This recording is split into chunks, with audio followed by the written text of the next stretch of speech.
Hey there. Meowdy konnichiwa. Hello. I'm suffering.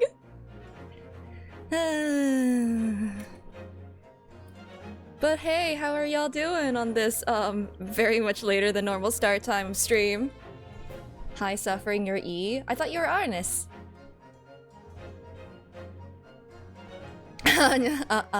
I wish I could say Korean things properly. Arenas. I'm sorry.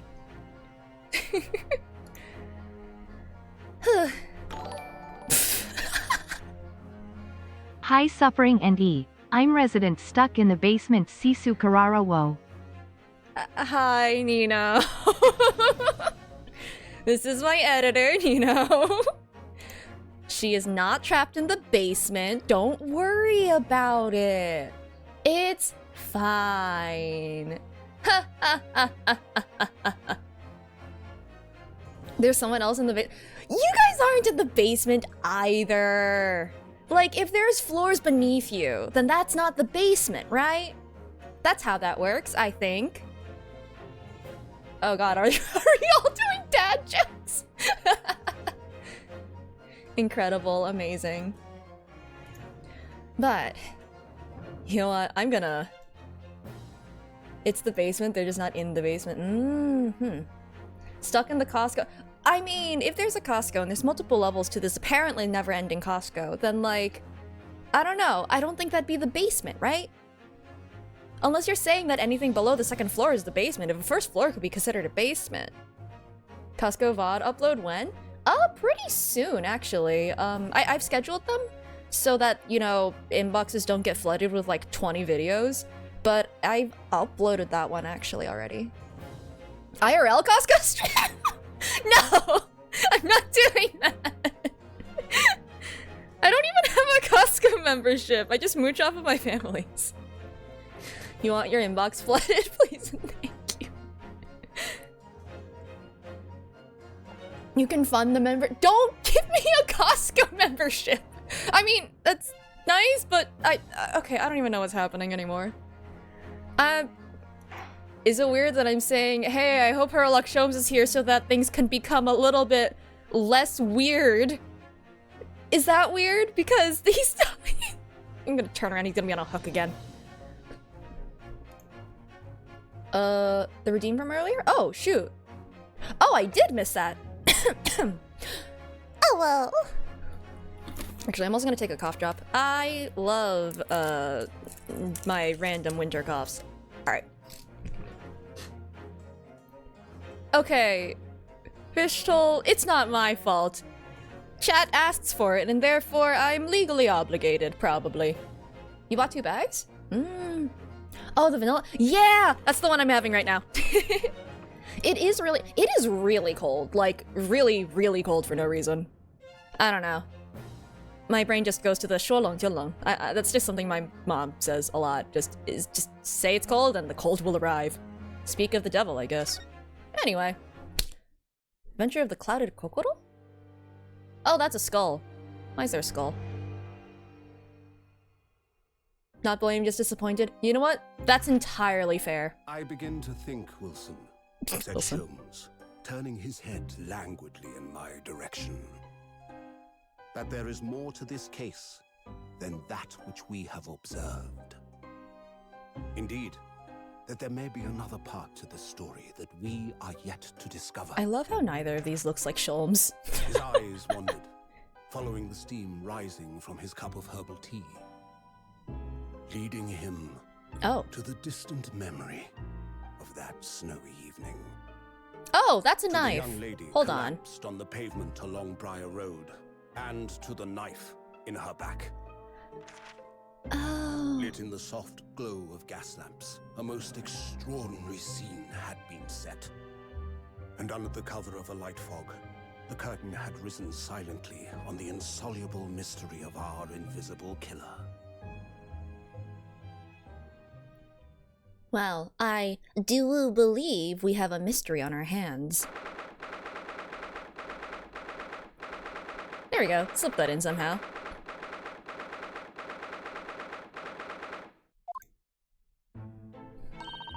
30-degree weather? Heck yeah, I love freezing. I prefer it over hot weather, though. Did you sleep last night, Mr. Naruhodo? Wait, did they actually sleep in the park? No, not at all. It was an enormous hotel, wasn't it? The rooms were so luxurious, I felt like we were staying in a palace. Oh. And with all the gas lights twinkling, it was brighter than day even in the middle of the night. What about the enormous beds? After my time on the SS Budia, I wasn't going to waste a single inch of that space. I spent the entire night rolling from one side of the mattress to the other. Oh yes, it really was the sort of night you can only dream of normally. How did they get accommodations? Except... when I learned that we owed £3 for the rooms, that dream quickly turned into a nightmare. Oops. Sorry about that. The building was so impressive and the entrance so inviting, I just wandered in without thinking. Ah, tourist trapped. In a lodging house in Japan, that sum of money would put a roof over your head for a whole year. I did try, but I'm afraid I couldn't help my tears when we were presented with the bill. Oh no. You're so sad. I really am sorry. Well, never mind. We must find some more affordable lodging straight away, though. If we're not careful, our entire stipend will be used up in 10 days or less. Oh, London is a scary place.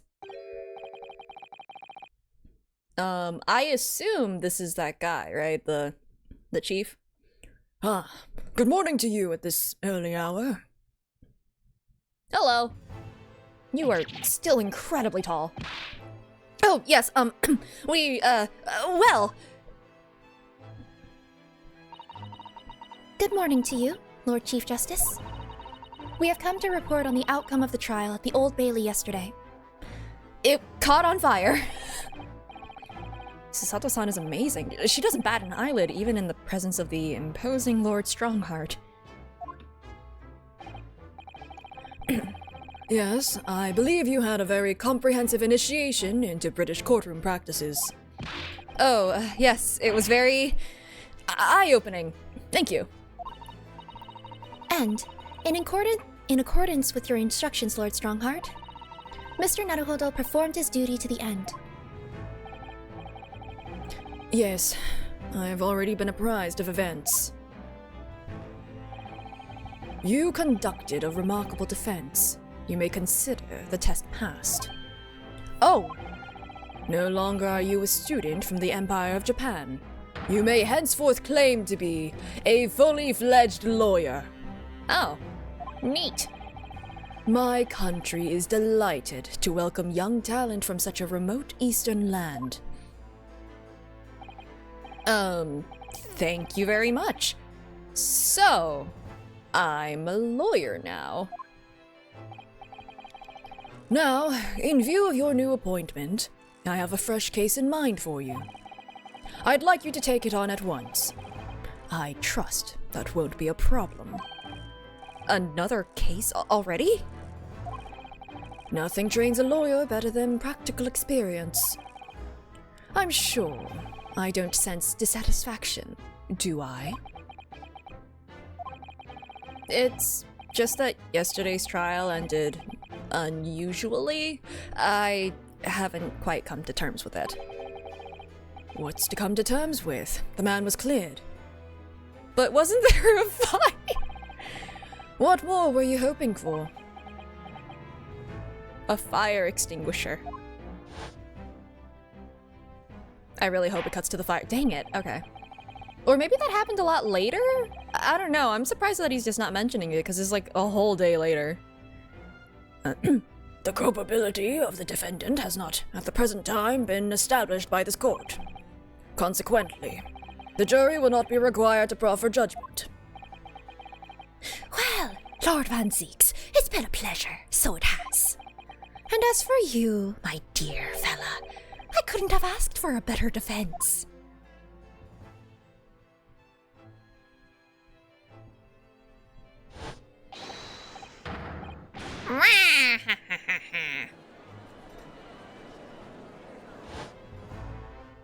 Yeah, laugh evilly. I'm sure that's definitely gonna be an innocuous thing to do. I just can't help wondering. Ooh, water. I'd recommend also, like, if you can, like, steam helps, like, directly hydrate the vocal folds a little bit. Oh, and also, like, honey, other hydrations, all that stuff. Take care of your voice. It's important. I can't help but wonder if Mr. McGilded really was innocent. He did laugh very melodramatically. Mr. Naruhodo! It's just that I never managed to ascertain the truth. And then the trial ended. Also, the fact that the bloodstain that, exonerated the guy was in fact not the same color as the other bloodstain in the room, probably not the same blood, or not actually blood. Too bad we'll never get to figure that out, though, because it burned away.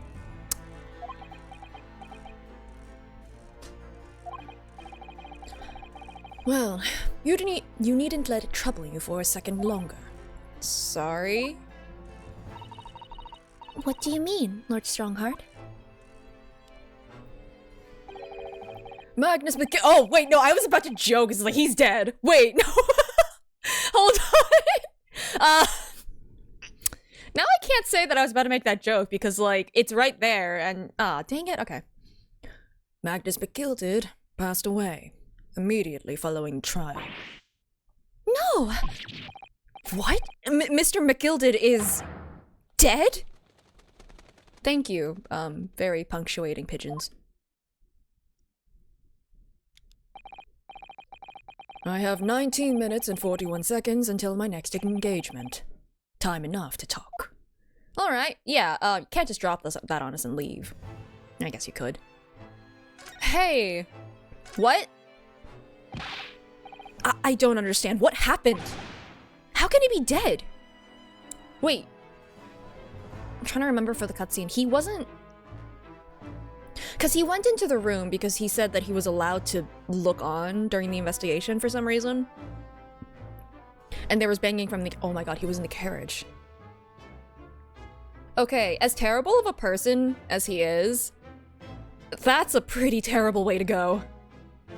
Should have taken that 1,000... I still stand by that they should have taken it from the beginning, not just because he's dead, but because, you know, hey, that's 1,000 less, whatever amount of... Was it gold? 1,000 less that he has. And, like, at least we'll be able to put it to better use. Kentucky Fried Wonka. Oh my god. After the trial concluded yesterday, there was a great commotion in the Old Bailey. As you'll presumably recall, an omnibus had been wheeled into the courtroom. Yeah, of course, that was the scene of the crime which Mr. McGilded has been accused of. Yeah, the one that's Phoenix Wright, or Wright Express or something? I can't remember. There was a reference on there. Precisely. Well, while the bailiff's attention was diverted by some other matter, the omnibus went up in flames. No. How could such a thing have happened? That is being investigated as we speak. But already... Hot Wonkalit! Oh no, he fell into the chocolate river! The police have identified a corpse found inside the charred shell of the carriage as that of Mr. McGilded, or just McGilded, I guess. That's awful. The man must have slipped inside whilst the bailiff's attention was elsewhere. That bailiff really needs to pay more attention. He missed a guy clambering into the omnibus and also missed that omnibus being set on fire. Good job, dude. I'd say I'd hope you get fired, but that feels a little bit dark to say at this time. McRoasted! And how could that have happened? And that is also being investigated as we speak. Or he was a paid actor. You're right. They could be all in on it. Thinking back now, immediately after the trial, Mr. McGilded did mention going back into the courtroom to look at the omnibus. Well, I must be making tracks now. It's time for the inspection. Sorry, what inspection? They're going to examine the omnibus again, so I'm told. I asked if I could be present for it myself. McGrilled? No! It's getting worse, but also better. A man just died, chat! An inspection of the omnibus. Not to my knowledge. I don't believe Scotland Yard had any intention of re-examining the carriage. Oh! Oh. Oh, this is a plot. Somebody lied to him. But then who was Mr. McGilda talking about? McAirfried? No, this is too far in the past for that. McAirfried would be for a modern reimagining of this case. Never mind that now. The Yard is making a thorough investigation. This matter is no longer any concern of yours. Leave it to the police. Yeah, they did a bang-up job last time. Poor Mr. McGilded. McToasted, McRoasted, McToasted. Oh no. He's been McFlurried! Now, that's the opposite of what happened. He's not cold. McBroiled. How are you guys coming up with more? So, how did you find your first taste of our country's Supreme Court? Incredibly biased and problematic. McSuvide? The new version of the Grimace Shake. Well, he was Grimace Shook, and now Grimace dead. Oh, well, I don't know. I mean, it was... wow!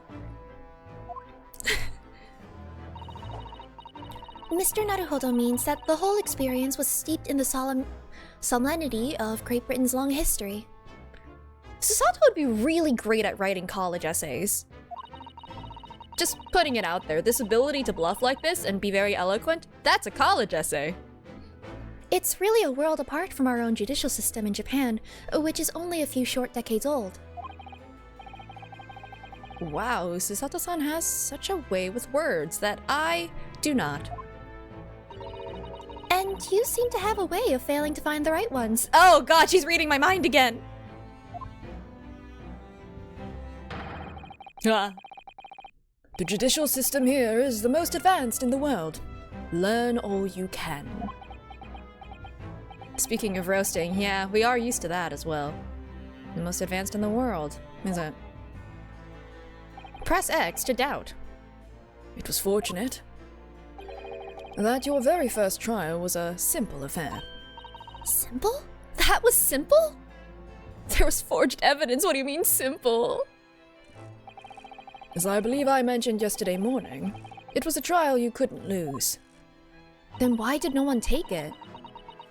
Like, it's weird that nobody took it. Like, if it was guaranteed to win, even if it was against the Reaper. It's the most corrupt in the world? That's true. It is most advanced in its corruption. And therefore, technically the most advanced. I don't mean to be contrary, Lord Strongheart, but the case was anything but simple. The circumstance of the case was so circumstances of the case were so incriminating, I was stunned when I first heard them.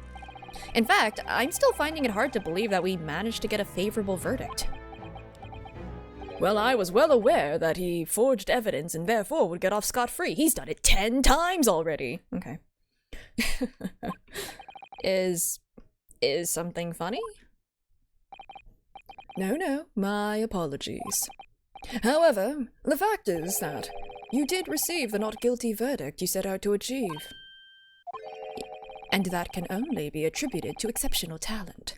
Wouldn't you agree? Well, I don't know about that. We will beat some confidence into you. Well, never mind. You exceeded my expectations, I freely admit. That much, at least, is an undeniable truth. Which is precisely why I've prepared the new case for you that I mentioned before. McFried was very good at avoiding charges. It's like tax evasion, except with the court system. What's going on? What was he going to say before? He didn't pass the persuasion check. I don't know. Charisma check? You didn't pass it, regardless. McGraw! Well, he's not McGraw anymore! Could you perhaps give us some more details about the new case you mentioned? Also, could we have lodgings? Don't tell me it's a murder and the trial starts in 10 minutes. Don't worry. It's nothing so alarming or quite so urgent as your last assignment. Oh, good. Everyone's reading our minds. McLampslas? In fact, this case is completely different. Oh, I see. Did he just read my mind? Everyone's been doing that. You either have been saying everything out loud, everyone can read your mind, or you have a very bad poker face. McStew. Yes, McFried rice, gotcha. That is to say, no one has died. As yet. Take too long and they will. And the trial will not be today. There is plenty of time to research the case thoroughly. McSkillet did attend an open fry. Oh man, McChard is not getting out of this. What does 17 mean? You rolled a 17. You see. There is if you roll a d20, if you roll a 1, you time yourself out for 30 seconds, and everyone seems to want to do that. And that's exactly why that keeps happening. Mickey. I swear, if you got a 1. Nope, okay. 23 hours, 43 minutes, and 19 seconds to be precise. So the trial's tomorrow, then. Well, it's more time than this afternoon. Is everything alright? Yes. I'm just a little confused, that's all. Yesterday's trial was... well... it's left me wondering if I'm really cut out for being a lawyer. Oh, Mr. Naruhodo. Twitch is suggesting that you clip this for some reason. It's because y'all are rolling dice. Wait, this is a new feature, right? It's gotta be, because like in the past, y'all have gone crazy on like the gacha and D20 before, and I've never seen that happen before. Weird. Oh. Well, I don't hate it. I don't know if I could face standing in that courtroom again after Mr. McGilted's trial. Also, it'd probably smell very bad. Ah, yes. I nearly forgot. There is one similarity with yesterday's case. Is it the prosecutor? Is Mr. McVampire standing against us? Once again, there is currently no one to advocate for the defense. Oh, never mind. Oh! If the situation remains unchanged, the trial will start tomorrow with the defendant unrepresented. Great, we're being guilted into this again. And if that happens, I need not remind you of the inevitable outcome. The most terrible end awaits the defendant. Yes, that's right. Wait, if there was no murder, why is the penalty still death? Hold on! Here we go again. Gotcha. Alright, is that all your 19 minutes? There we go. Your time is up. You will have to excuse me. I would advise you to begin making preparations for tomorrow's trial. After all, the clock is ever ticking. There is now but 23 hours, 26 minutes, and 39 seconds until the court sits. Last time he mentioned the 23 hours, he said there was plenty of time. Relative to the time we had last time, it is a lot more. And one more thing, Mr. Naruhodo. There is something I should like to ask you. What's that? Yesterday, you remarked upon something that you intend to see through the will. Oh, that you intend to see through the will of your late compatriot, Mr. Asogi. I would be interested to hear what exactly you mean by that. Inside 34 seconds. We don't even know. Oh, well, Kazuma always used to say, you see, that he wanted to learn how the greatest justice system in the world worked so he could change ours in Japan. Now that he's gone, I'd like to work towards that myself. And there's another thing. Oh, that clock is still going. Oh! Another thing. Continue. You have 34 more seconds. On the way here on the steamship, he said something to me. There's something very important that I have to do. Something very important? And what exactly would that be? He never had a chance to tell me. I suppose he would have done if he'd ever made it to Great Britain. You're out of time! Well, thank you for an enlightening discussion. For April Fool— oh my god, you're actually right though, that'd be hilarious. Mr. Naruhodo, what's all of this about? We never told her! Wait, we never told her! I'm streaming late? Well, you see, what happened was that Firefox decided to delete all of the 200 tabs I had and refused to save the session, so I had to manually find all of them. And, yeah, I was late. Sorry about that. Mr. Asogi never once mentioned anything of the sort to me. I urge you both to focus your attentions on the matter at hand. 200 tabs? Don't judge me. I'll get to them eventually. I've taken the liberty of summoning the police inspector in charge of the case. Ooh, does he have fries? I kind of want fries now. He'll be able to apprise you of the details. How long has he been there? He's actually been inside the night suit. Oh god, don't tell me that's Mick Fried over there. Alright. So, I wish you the best of luck, and bid you farewell. Some of those tabs are definitely gone forever. No, you're right. I've been here the whole time! There's something very important that I have to do. Kazuma-sama, what did you mean? I wish I knew. But honestly, he never told me. Anyway, we'd better talk to the detective, don't you think? Yes, you're right. Sometimes you just save tabs for later, things that you want to do, and you don't want to lose it. That is either fries, his hand, or the fried dough thing. Like the cup of fries, right? So it's like chips, right? One tab? I use Panorama, but like, and it has been pretty good, but this is the second time that it's deleted everything. I don't know. I might try to have another session manager. Hope I'm just imagining it, but I wouldn't say he looks pleased to see us at all. I think he has resting, what do you call that expression on this guy's face? Like, I don't want to— he doesn't look upset. He kind of looks like mildly concerned. I think it's the curve of the eyebrow. Also, he looks like he has like churros in his hat.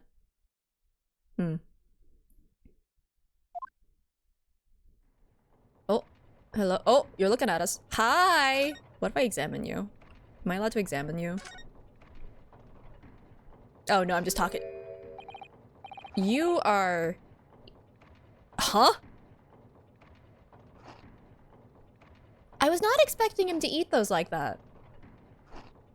I wasn't expecting him to eat fries like a freaking ice cream cone. Wait, what's in there? There's fries and... is it fish and chips? I was not expecting him to eat fish and chips like a freaking ice cream cone. Is this just a British thing? Don't do it. Don't eat the fries like an ice cream cone. That's so cursed. Could we trouble you? What do you think? I don't know.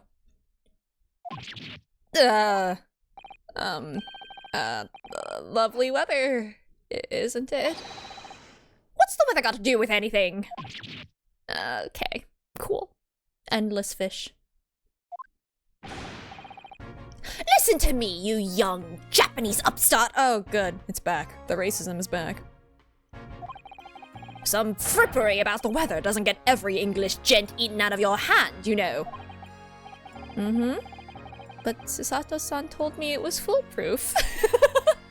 Ah, the cheat. When did it leave? Fair enough. He's offering a bite. Oh, power move. Oh my god. Maybe he's part seagull, because that's a seagull move if I've ever seen one. I'm a busy man, a very busy man. There's a crime scene to investigate, but I'm here having to give the likes of you a talking to. I'm ever so sorry. Can you imagine what the other officers there will be saying, Haven't seen Gregson anywhere, have you? No, he's too busy with the bigwigs these days. And all because of some bumpkin who's here on a jaunt from a country I've never even heard of. Sounds like a skill issue. Hear that ripping sound? That's my reputation at this yard going to tatters. There's no need to rip us apart as well. I don't believe we've been introduced. Man, so much respect to her for keeping calm in the situation. This is Mr. Ryunosuke Naruhodo, a defense lawyer. Eh. It's a pleasure to make your acquaintance. I'm Mr. Naruhodo's judicial assistant. Yeah? He's gone catatonic. It's lovely weather we're having today, isn't it?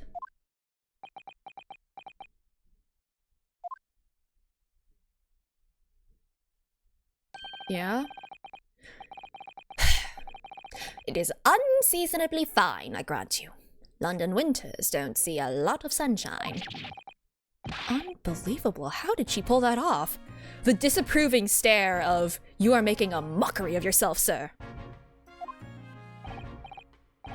So, Lord Strongheart has asked me to fill you in on the case. The name's Tobias Gregson, Inspector Gregson to you.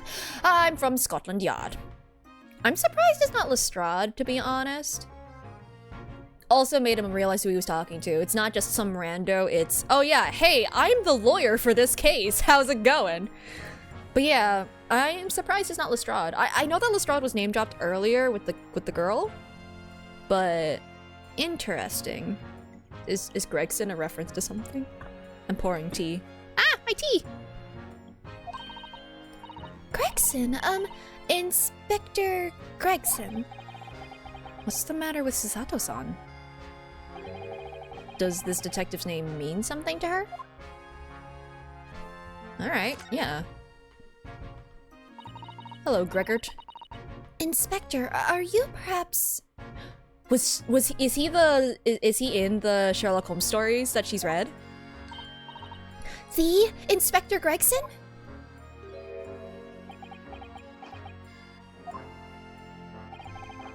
You're acting like you know this man, Mrs. Sato, but he's a London detective. Oh, I do know him. Very well, in fact. Very well?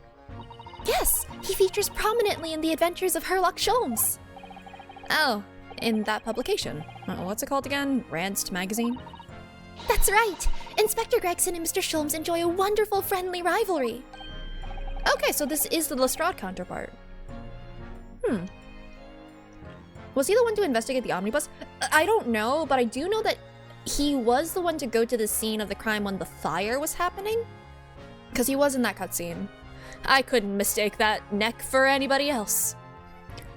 Really? You rival the great Mr. Sholmes? That's incredible. Well, I don't know about that. Mr. Sholmes isn't a professional like myself, of course, but he does come up with the goods from time to time. Keep shifting it. Mr. Sholmes is equally complimentary about you, Inspector, isn't he? You've earned his highest praise. Has he ever... He's never talked about this man. Gregson is the pick of a bad lot of all the Scotland Yarders. Those were his own words. That's his highest praise. Well, Mr. Sholmes isn't particularly known for giving compliments, you see. That he is not. And thanks to that magazine, my name's known all over London town now. That's great, isn't it? I have to admit that to start with, I was a little, well, flattered by all the attention. Everyone wanted to shake my hand, and my reputation at the yard went through the roof. Well, that's wonderful. Where's the other shoe dropping? No, it is not. There's nothing more sinister than the man on the street. People are always looking at me now. They're whispering rumors about me under their breath, I'm sure. Rumors? Are you quite sure? He's changed since he started appearing in those stories. The babe's gone to his head. Stuff like that. Gosh, do you really think people are saying such mean-spirited things about you? Like I said, they whisper. So I can't catch exactly what they're saying, but I know what folk are like. I'm sure that's what they're saying. As sure as eggs is eggs. What if I presented you an egg in this trying time that was not, in fact, an egg? I get the feeling this detective could be very hard work. Oh dear. Perhaps a sudden rise to fame does change people. Paranoia! That's some real seagull energy. I'm not gonna let that one go.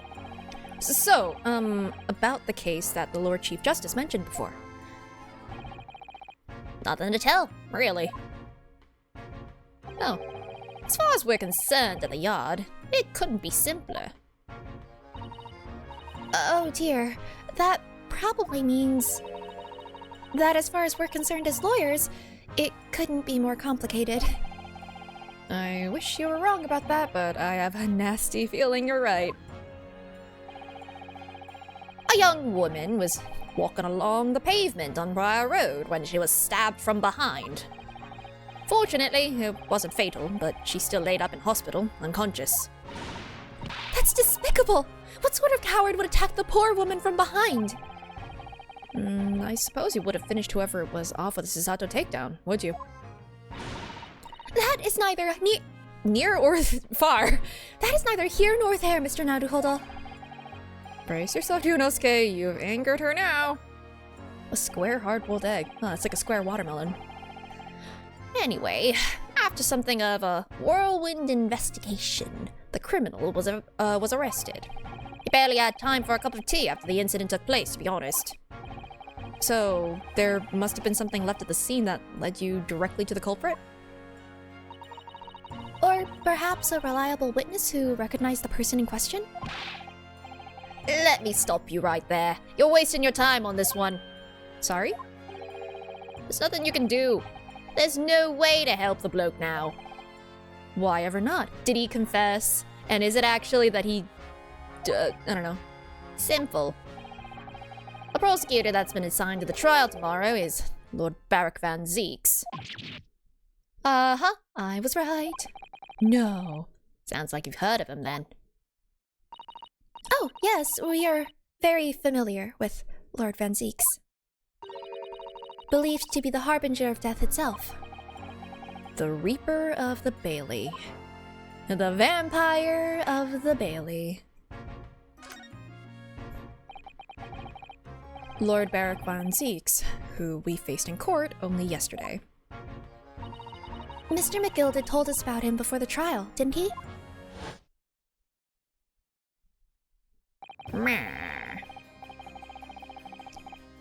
When Van Zeeks stands for the prosecution, they call the accused his sacrificial lambs. Blah. And in every single trial in which he's been the prosecutor, the accused has been damned. This Reaper of the Bailey nickname, I suppose he's earned that because every defendant he advocates against is found guilty. Is that it? Well, if that's the case, we should inform you, Inspector, that in yesterday's trial against Lord Van Zeeks, Mr. Naruhodo secured a verdict of not guilty. And what of it? Oh, well, I think... that means that even against the Reaper of the Bailey, it's not impossible to save the defendant. No, you really don't have a clue, do you? What? Then tell us! What do you mean? Oh, don't shove that in your pocket like that. That's just gonna get grease all over your nice trench coat. What the heck? What happened to that bloke in the end, eh? He's dead. Huh? Magnus McGilded came a cropper in that omnibus when it went up in flames. So you can't rightly say you saved the defendant, can you? What are you saying? Look, If Anzieks could get the dirt to stick on everyone, he'd be a miracle worker.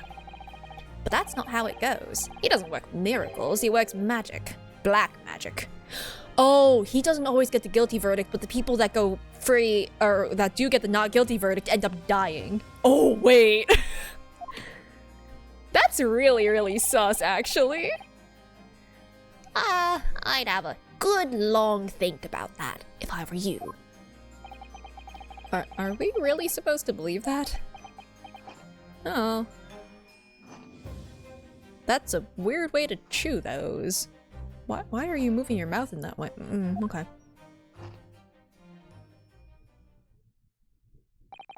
Fascinating. This seagull of a man. Right. Well, I filled you in as requested, and I'm very nearly out of chips. So, I'll be heading back to the crime scene now. We're still carrying out a few investigations there. It was Briar Road, you said, didn't you? Where the incident took place. That's correct, ma'am. And if you head over to the holding cells, you can meet the criminal himself. You've branded him a criminal already. He's as good as, shaking like a leaf in his cell, he is. It'll give you a chuckle, if nothing else. He's inmate 53. Speak to the jailer and he'll show you the way. Inmate 53. Thank you. I assume he flies off like the seagull he is. So, there's no helping anyone against the Reaper of the Bailey, they say. Is something troubling you, Mr. Naruhodo? To tell the truth, when I recall the trial yesterday, I can't stop myself from shaking. Just waddle like a seagull. The idea of facing the Reaper in court again is... Well, if you think it's too much for you, there's no shame in turning the case down. That takes courage, too. But if the man they've arrested is innocent, you could well imagine he'd be shaking like a leaf in his cell. We already know he is. And I, for one, wouldn't find the sight of that funny. So, if I'm honest, I'm still reeling from the shock of yesterday's events myself. And I'm really not sure if I'll be able to help this man, whoever he is.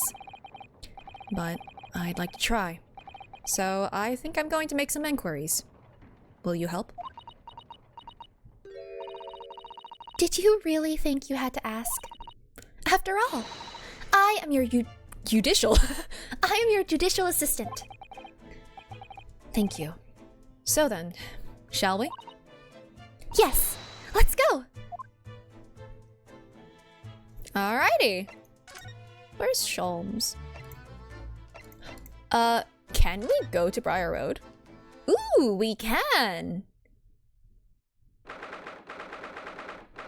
I'll go talk to the guy later.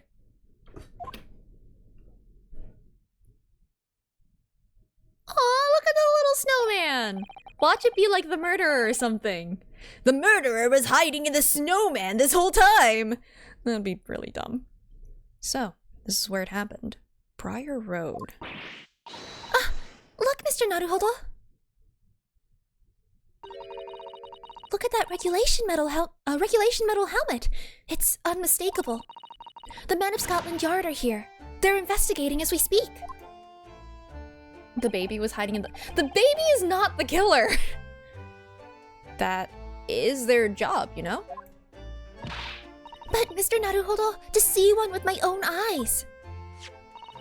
They're often depicted in the adventures of Herlock Sholmes, but I never dreamt I'd ever come this close.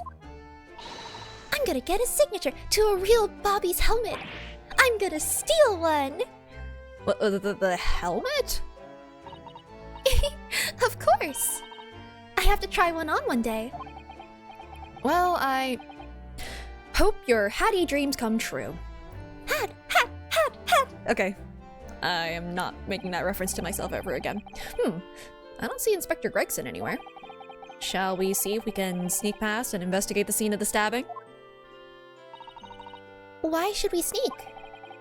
I don't want to upset one of those bobbies and be buttered on the head by one of those metal helmets. My skull would crack in two, I'm sure. Oh no! An English Bobby would never do such a thing! This is a land of gentlemen, you know. She's a weeb, but in reverse. I cannot converse. Snowman! What a delightful snowman! I didn't realize the English had a tradition of making snowmen as well. It looks a little creepy though. Oh, it has a scarf. Look! You'd need one if you were out in this freezing cold all the time. I wish I had one. I'm afraid our budget is somewhat frozen at the moment too. Pardon the pun. We certainly can't afford a scarf. Surely the snowman here wouldn't miss his... But the person who made the snowman certainly would. Yeah, I know, you're right. Anyway, even if I borrowed it, it wouldn't do much to warm my neck, would it? It's covered in snow.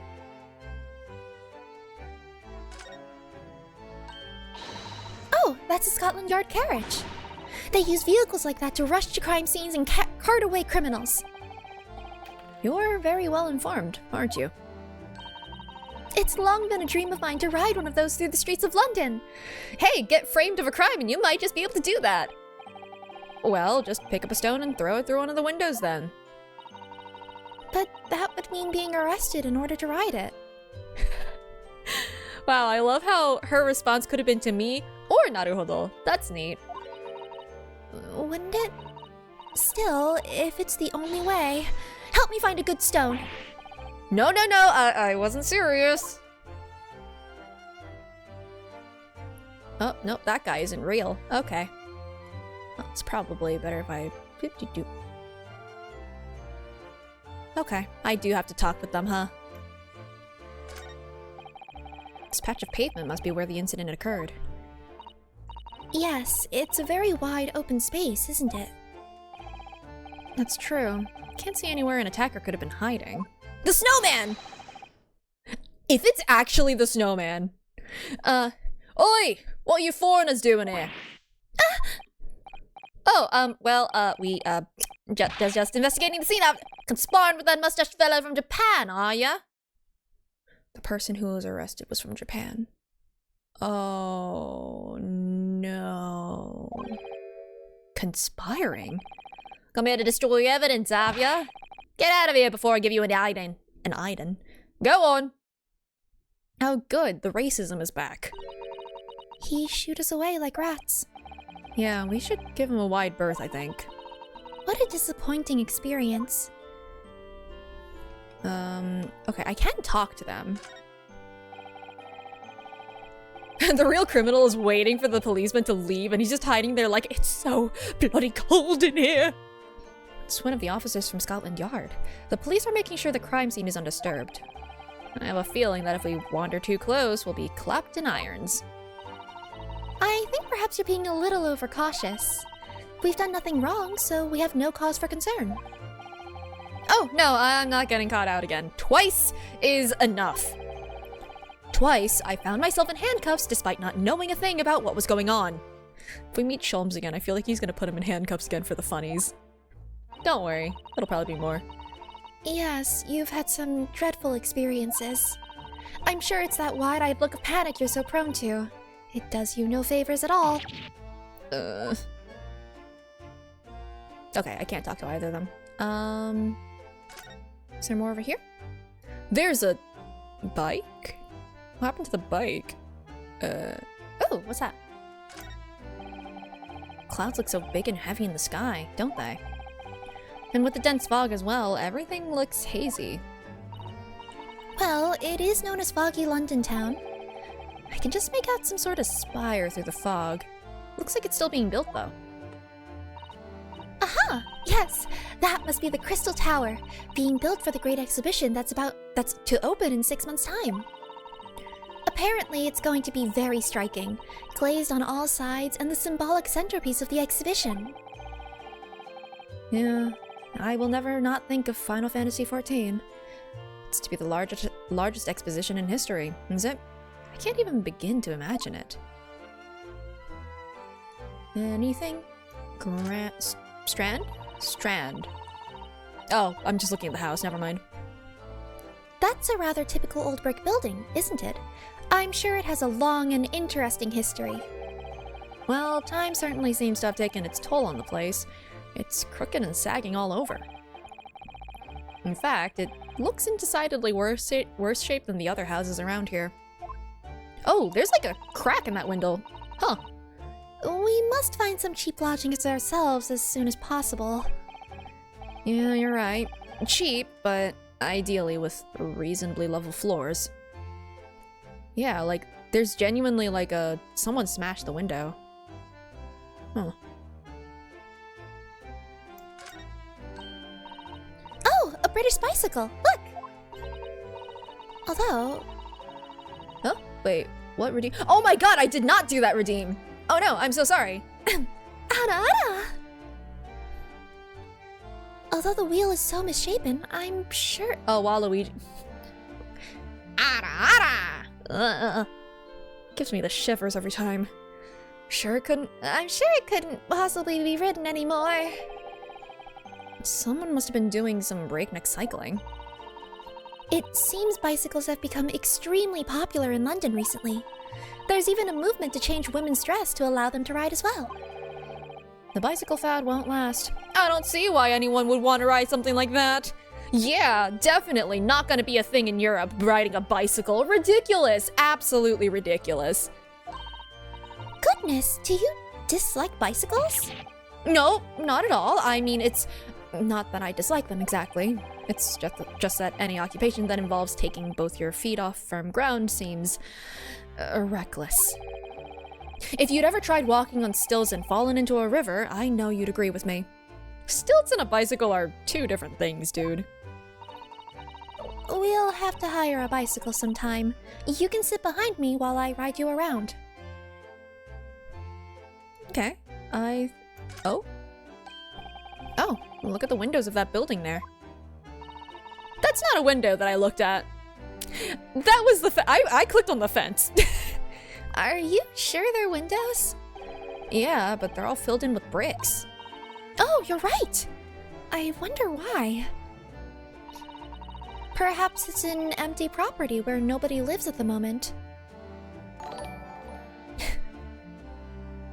What about an ace cycle? Thank you for the 11 months, Bubbles. An acicle? Well, this is the great acicle attorney. The great acicle bicycle. Smoke coming from the chimneys, though. Wait, the government wanted to tax people based on how many windows a building had? Huh! Oh, shoot. That might be historically... Okay, that's interesting. My descendant will definitely not arrive at the court on a bicycle. Never. Not a single time. Sholmes is not... Well, we were allowed to kind of borrow the brain cell, but Sholmes isn't back yet. He's gone out for milk. I'm waiting for him to come back. I miss him. What color is the smoke? Have they chosen a new pope yet? It's black, so no, they haven't chosen the new pope yet. Oh dear, everything still feels very foreign. There's so much we have to learn about this place. Is there anything else on the screen? Nope. I think I can probably just go now. What do we do if the smoke is pink? It's a girl! I don't know. Hope that the city doesn't burn down from the gender reveal party.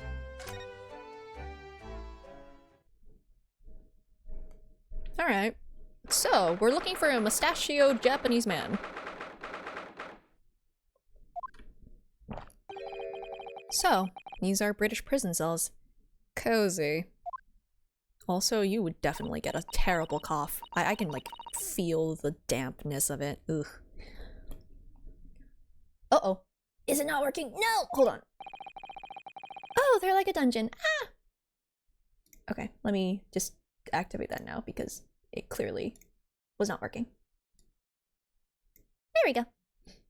Yeah, and having experienced it in Japan myself, I can assure you that our wooden cells feel a lot cozier than these cold stone walls. Girl boss too close to the sun, the city's on fire. Oh no. The sun took offense. Congratulations, it's an Orthodox the Pope reveal party! Oh man, that's funny. Oh, don't, Mr. Naruhodo, you're making it seem worse.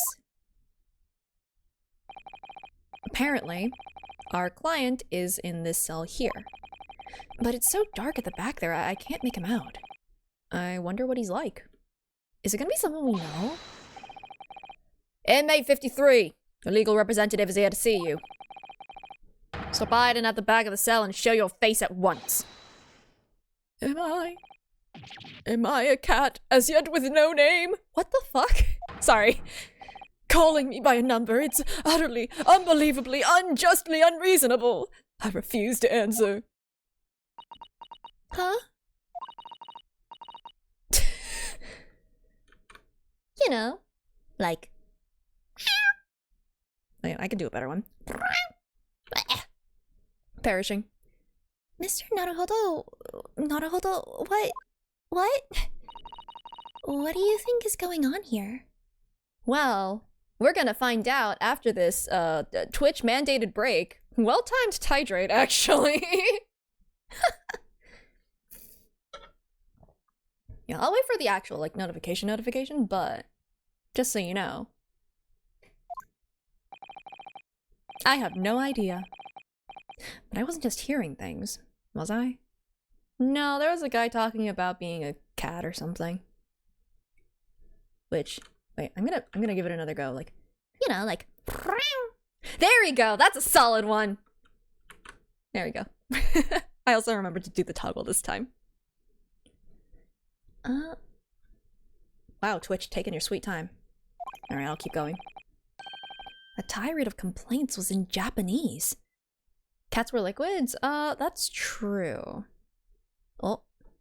You know, like, Yeah? oh, there we go. Alright, V back. For all those that have not been trapped in ad hell. Oh man, my tea's cold. I'm gonna go get some fresh tea and stuff.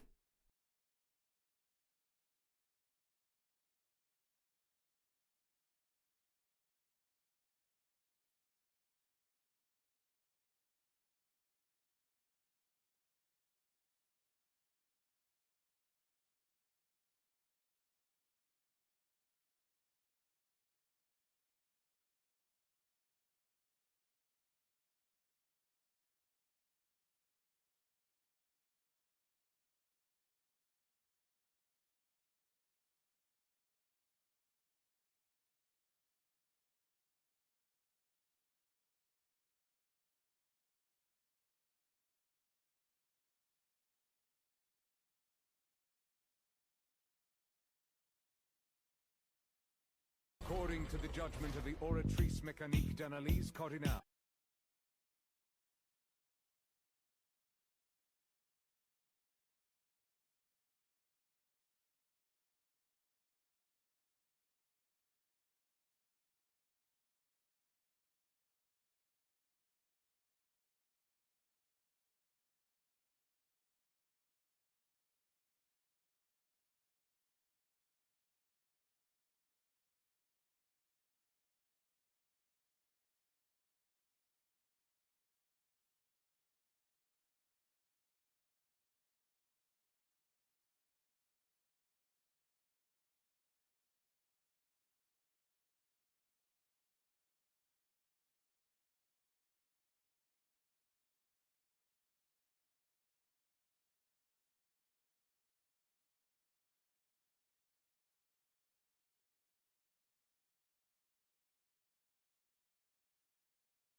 Well, listen, I was just turning off the stairs into your soul thing. Also, really well timed. Also, I have fresh tea. Not piping hot, but you know, means I can drink it immediately. You prefer the staring into your soul? I think another thing is that, like, if it happens to lose tracking on me, like if I'm like turning or something, it won't like suddenly spaz out. I realize that that's actually another reason to not do that. So instead, I'll just deactivate. Anyway, something something Japanese something something. Oh, who are you? Huh? Why? What is up with your face? His eyebrows look like they've been drawn on incorrectly.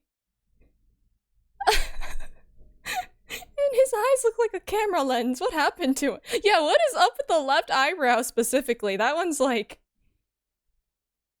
you might want to redo those. Excuse me, but shh! Quiet! Yeah? What are you doing? No wonder you were suspected. You look so suspicious. Who's staring into your soul now? Don't worry. The FBI agent in your internet history will be looking at you. Probably. They're all around, hiding. I know they are. Oh my god, his eyes twitching. They're watching, listening. Even now, I can sense it.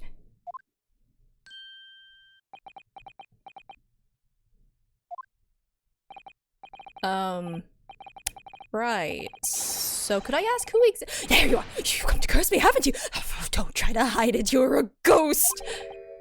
A ghost? No, I find those. Oh my god, his eyes twitching. We mean you no harm, prisoner-san. Are you... Japanese, by any chance? Oh my... What? His pupils just dilated, what? This is... beyond my wildest dreams! Oh! Anyway. Forgive me for that outburst before. I'm so sorry. Oh, it's fine. We were just a little surprised. Not as surprised as you. That's all. Imagine it! It's been 12 long months since I left my hometown, and here I am in a frightful fix in a foreign land! So hearing the sweet, sentimental tones of a compatriot's voice here in this dark, damp, dark hellhose... Most monumentally moving moment! Who could have guessed that this new client, Lord Strongheart assigned to us, would turn out to be... a real character of a guy. I mean, a fellow Japanese.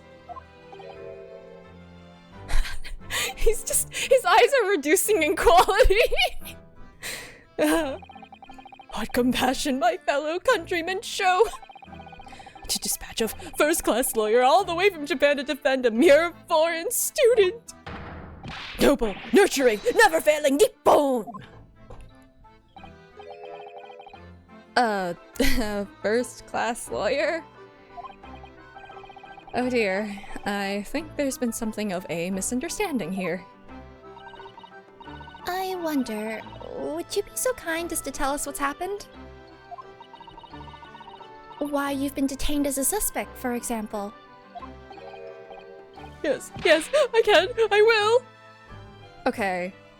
Is this guy supposed to be, like, the analogous guy to Larry Butts? I'm getting some Larry Butts vibes. I think it's the constant crying and screaming. Gent, stay sullen and silent! I'm not quite sure I understand what he means, but he seems happy. Yeah, I think. I just hope he actually has good reason to be. First time lawyer, first class lawyer, first and lawyer are in there. Thank you for your cooperation. I am a lawyer, as you said. My name is Ryunosuke Naruhodo. And I am Naruhodo-san's judicial assistant, Susato Mikotoba. I am a visiting student, sent here by our government. Notably, notoriously named Natsume Soseki! No! Oh man, okay. Well, I guess that's why he brought up the cat thing. I was about to say that. Oh my god, that's why it's called Kokoro. He wrote a book called Kokoro. Okay, things are clicking. Anyway, he also wrote a book called I Am a Cat, and that's probably why he mentioned the cat thing earlier. Beside the point, Natsume Soseki got arrested, oh no! I need to, like, actually read it. I have it on my shelf. I Am a Cat, that is.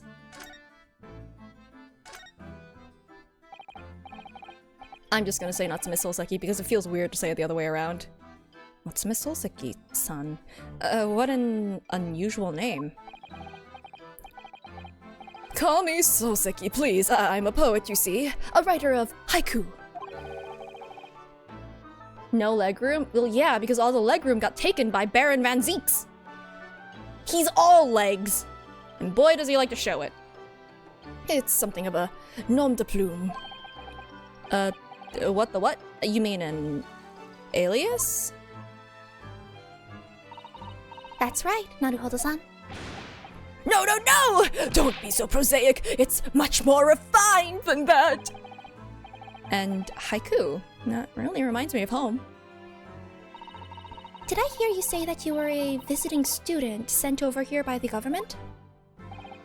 Yes, that's right. A year ago, I was told to go and study English.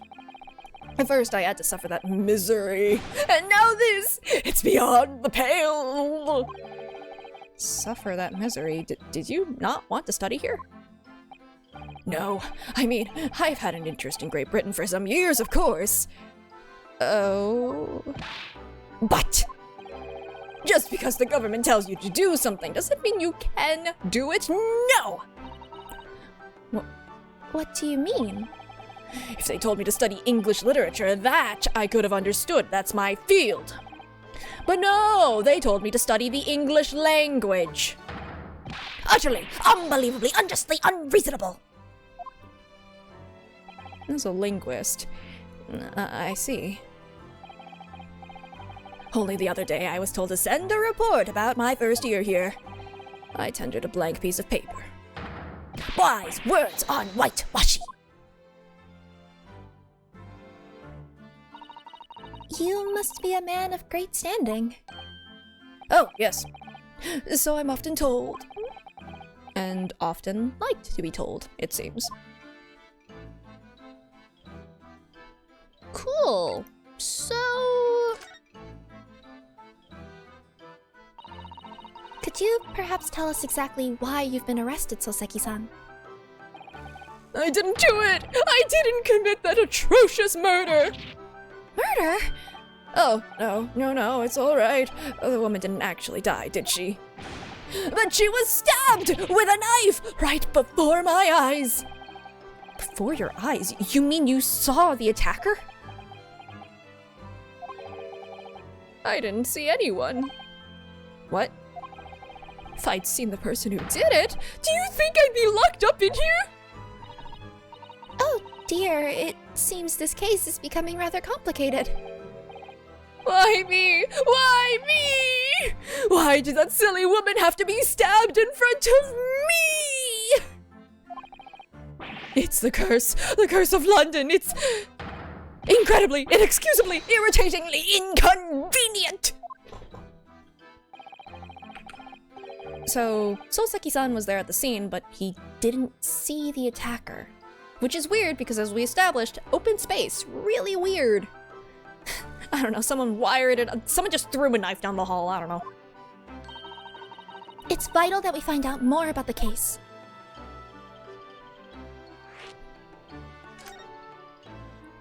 When you type in Soseki, it autofills Soseki Natsume, face attorney. Oh man. I guess it's because if you study like the actual guy, you would probably start with Natsume Soseki rather than the other way around. Maybe, possibly. Or Google knows. This amazing amount of astonishing alliteration is atrociously abominable against Aaron my Aardwolf. Oh, Soseki Natsume, I love you. Oh, that's because there is a certain phrase in Japanese. If I remember correctly, it was Natsume Soseki. It's like a different way of saying I love you without saying it outright. It's like, oh, the moon is bright tonight, isn't it? Or the moon is beautiful tonight, isn't it? And like, that is like analogous to saying I love you. And it's something that's been pretty heavily referenced. So if you hear a character saying that, that's actually what they mean. It's pretty neat. So that's probably where that is. It was an accursed evening just after the snow had started to clear and heavy with fog. I'd been to the bookshop to buy some books and I was on my way back to my accursed lodgings. Sure the bookshop wasn't accursed too? No, there were books, it can't be cursed. As I was walking along that accursed pavement, I could make out the sole silhouette of another ahead of me. A woman, wearing a green overcoat she was, and just as I went to overtake her... Is that the... Oh, right, yeah, no, the initial cutscene is not accurate to, like, the characters. Like, the guy did not look like Sholmes and Wilson, so makes sense that she would not look like. Anyway. She suddenly let out a little scream and collapsed onto the cold, hard slabs of stone at my feet. How terrible. I called out to the woman, but she didn't move. It was like a ghostly, ghoulish, grim graveyard. Slight exaggeration there, perhaps.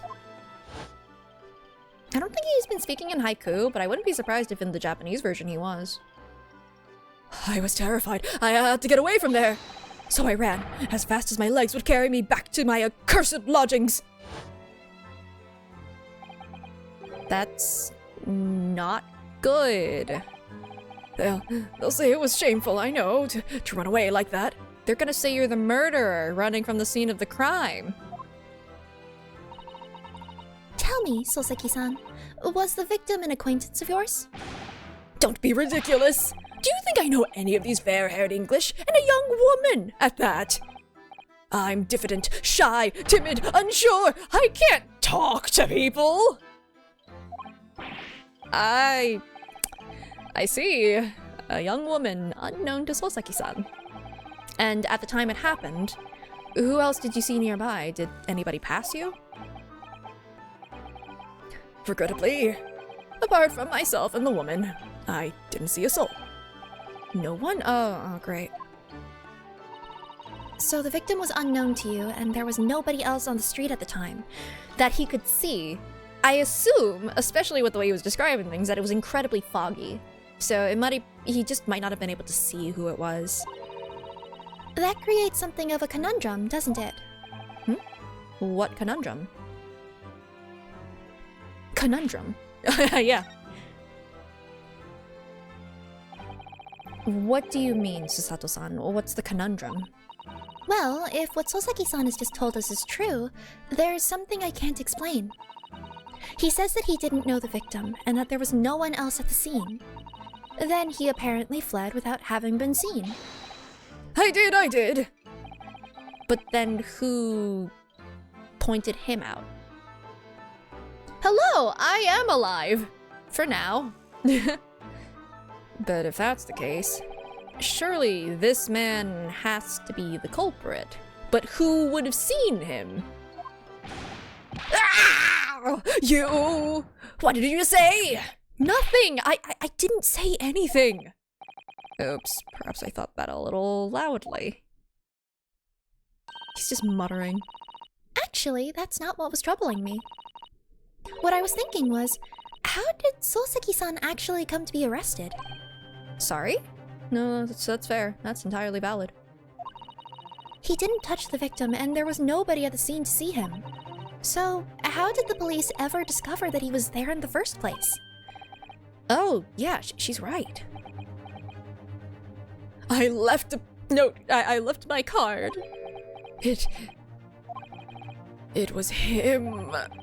That accursed great detective, he led the police to me! Sholmes! I missed him! Of all the bad luck. Accursed great detective. Could it be? I shall never forget that man's name as long as I live. Moriarty! Anyway, with his haughty laugh and his self-proclaimed greatness. Brash, big-headed busybody, be gone! Yeah, there he is. May you be cursed until the end of your days, Hairlock Sholmes! I knew it. I missed him! Mr. Sholmes? Wanna bet that Sholmes already knows that this guy didn't do it? Wanna bet that he already knows everything? Anyway. Well, I didn't expect to hear that name from this man's lips, that's for sure. It was the morning after that nightmare had unfolded on the pavement before me. I was gnawing on a sliver of hard cheese when some men suddenly burst in through the door. They started shouting at me, "This is the police, put the weapon down!" Dude, he was holding cheese. Yes, it was a thin sliver, and yes, it was hard, but I wasn't eating a weapon! Well, I mean, with the amount of people here who have been licking knives, chewing on canes, and like, I don't know, I wouldn't put it past somebody in this game to be eating a knife at this point. After the vote, Sholmes is definitely watching us squirm for his amusement. He watches everybody squirm for his amusement, and you know what? I kind of respect that. Disgusting dietary discrimination devils! You clearly had a trying morning yesterday. And there he was, in the middle of all the policemen, grinning like a Cheshire cat. That Hairlock Sholmes! It's actually just Herlock Sholmes. He's English. What is this joke in Japanese? Because in the Japanese, isn't it still Sherlock Holmes? Huh. Maybe I'm wrong and it is Herlock Sholmes in both versions? Anyway. I've since found out that he's a famous name in detection here in London. I wish we had his luminol testing for the freaking omnibus. Yes, the great detective is really very well known. Ready to meet him in court and he cuffs us? Yeah, no, he's definitely gonna cuff us again. Most definitely. And his overly sharp mind managed to deduce my whereabouts, apparently. He thinks I'm the knife-wielding madman, me? This weak-stooped kitten of a man! Don't call yourself a kitten. That's weird. Wonder what great deduction process led him to his conclusion this time. Probably that this guy is not the killer, but is involved, and therefore... Whoops! Do you mean to say that Mr. Sholmes' deduction was the only reason the police arrested you? Deducted you? That would be really most unreasonable. There's something else, isn't there? Well, the thing is, I was thrown into a panic when they barged their way in. Of course you were. That's only Did you try to stab a police officer? I was terrified and trembling, and they kept throwing question after question at me in impossible English. Fiendish, foreign, flammery!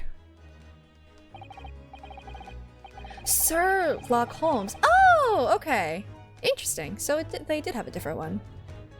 Well, we are in England. You can't really blame them for questioning you in English. Good point, good point. But my mind went blank. I knew I had to answer, but I didn't know what to say. So I just kept repeating things like... I don't think he was arrested because of Sholmes. I really don't think Sholmes said this guy did it. He said that he did it. So I just kept repeating things like, yes, I do, and I'm fine. The next thing I knew, I was in manacles, and before I knew it, I was thrown in here. Oh dear, I'm afraid that's hardly surprising. I'm fine. He's not fine now. I miss Sholmes. Sounds like we're gonna meet him in this case, though. Mr. Naruhodo Esquire! Esquire? Oh, you can just call me Naruhodo, and when we're speaking English, a simple Mr. is more than enough. Oh, yeah, yes, alright, yes, they've really got to me. This country is poisoning my mind. But please, I beg you to defend me in court tomorrow. You can tell them what really happened. You'll do it, won't you? Yeah, we could probably argue the case of if your only reason for arresting this guy is because he was at the scene of the crime, like he was there, but if your only reason is because he quote-unquote admitted to it, he doesn't know English. I don't think they'll accept that in court, though, given how racist everybody is, though. Oh well. Well, Why? Why is it so hard to say yes to me? Well, the thing is, I'm just a student like yourself on a study tour. A student? I have defended a case in the Old Bailey, only the one though. But at this moment in time, I really don't know what I'm supposed to believe in. I'm confused about what justice in this country even means. Oh, Naruhodo-san. I'm not even the foreign student who was supposed to be here. I'm a sort of locum lawyer, I suppose. But that armband, that's the mark of a defense lawyer from a great empire! It's a keepsake from the man who should have been here. He was my best friend. A keepsake?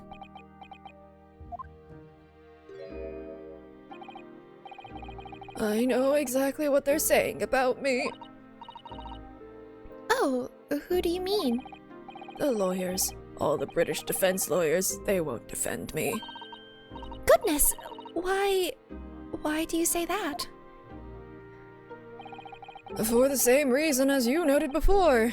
When it happened, there was only the victim and myself around, and I ran away from the scene of the crime. I'm not a fool. I know it looks as though I must be the culprit. It must be very hard for you, Soseki-san. And anyway, I'm a student from overseas.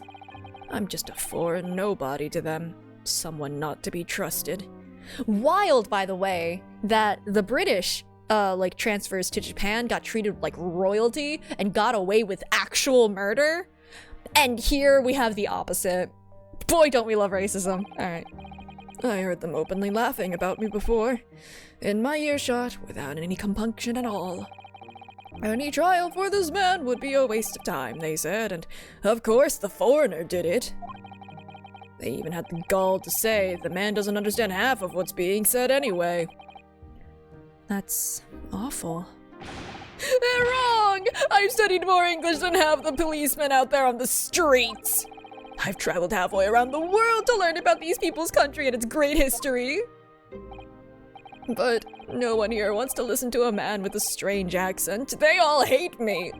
So, at the very least, I'd like to entrust my fate to someone who can listen to me in my native tongue. At least we're not being featured at the British Museum yet. That's actually what they plan to do with him after— anyway, that's pretty dark. You could do it, couldn't you? Oh, when I look into your eyes, I can see it. I can see what you've been through. You've been framed twice. Once on a ship and once in a secret trial in Japan. Okay. Soseki-san, it's just that...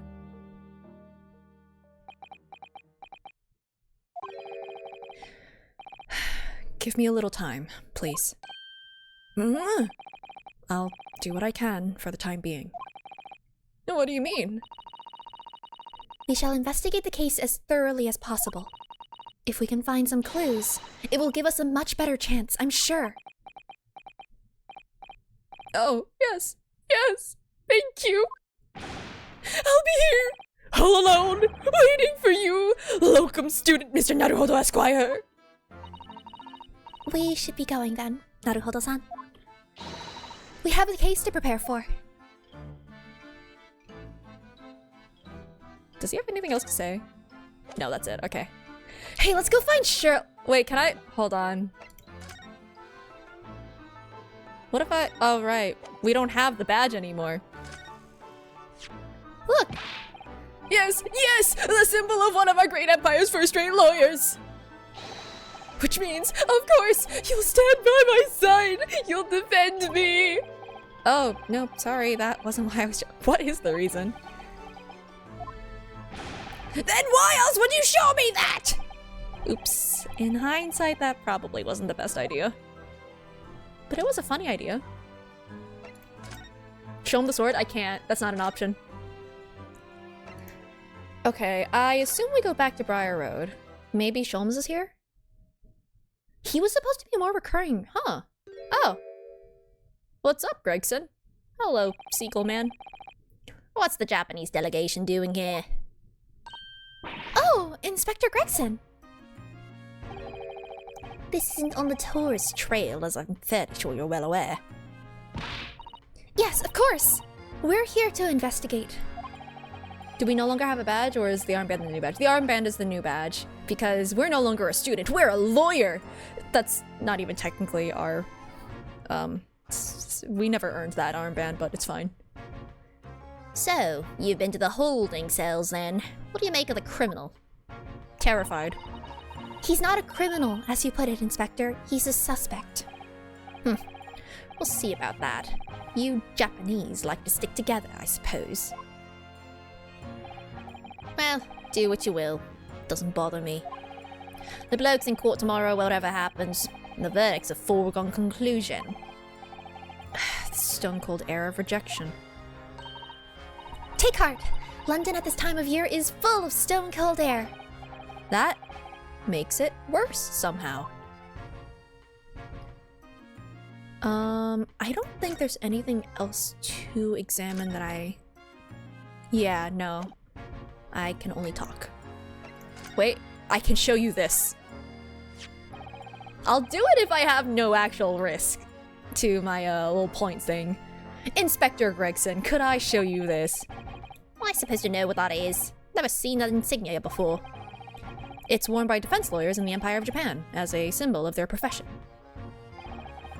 In other words, it's a worthless trinket here in Great Britain.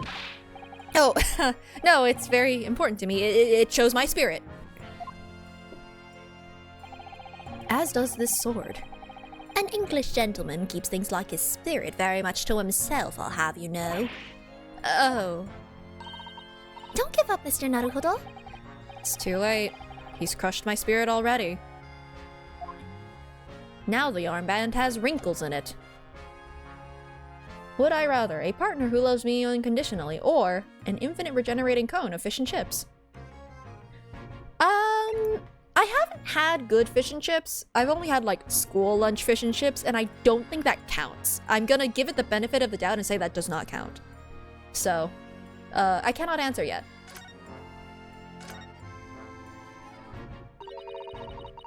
A cone of fish and chips. I want that to be a spell. That's hilarious. Tell me about Scotland Yard, Inspector. How can I get a hat? Ever since I read about it in The Adventures of Sherlock Holmes, I've been fascinated by the place. The Yard is the most sophisticated policing organization you'll find anywhere in the world, ma'am. Oh, and you know I've always dreamt of wearing a real Bobby's helmet. Does make them look the part, seeing that policeman there with his helmet on. You certainly get the sense that this is a man who will take no nonsense in his duty of protecting the city. Oh yes, doesn't he look wonderful?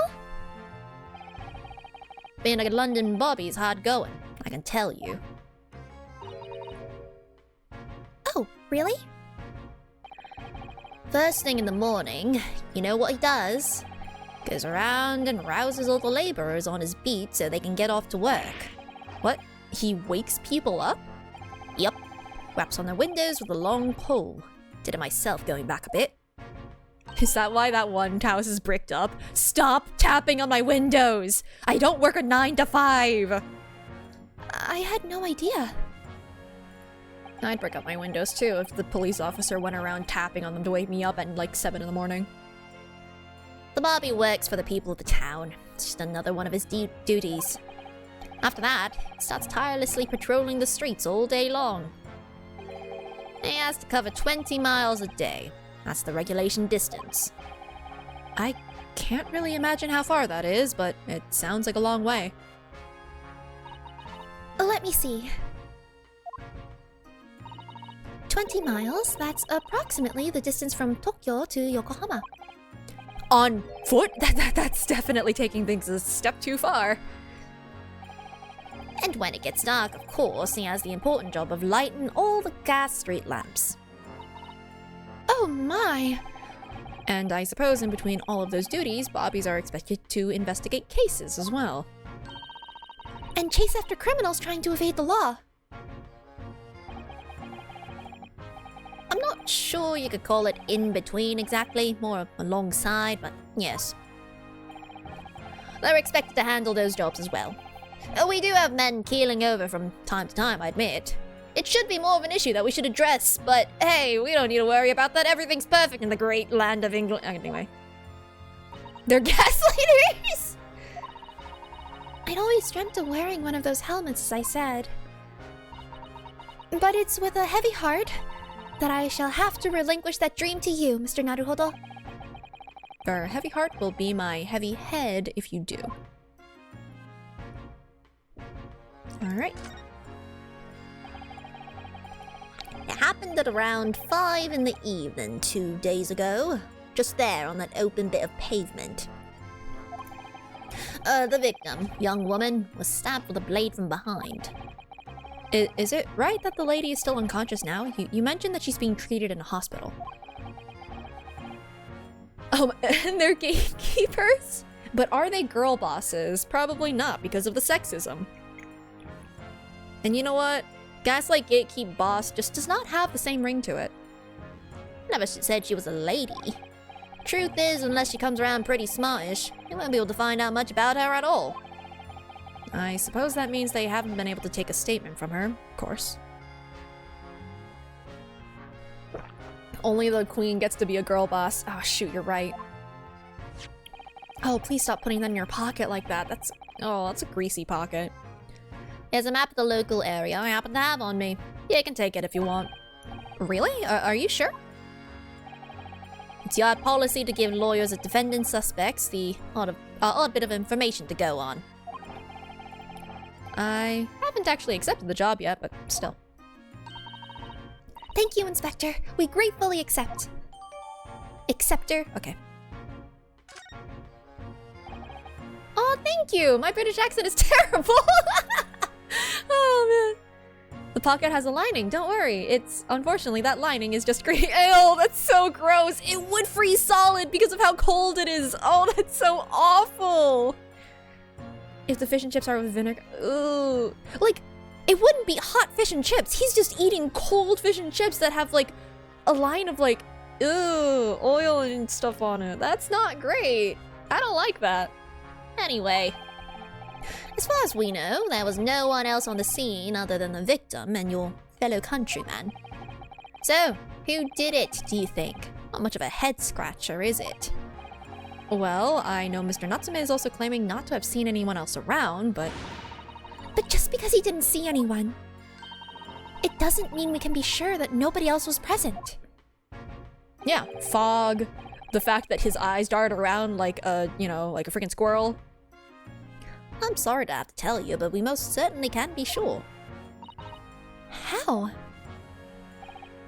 Because, ma'am, the precise moment of the stabbing didn't go unnoticed. It what?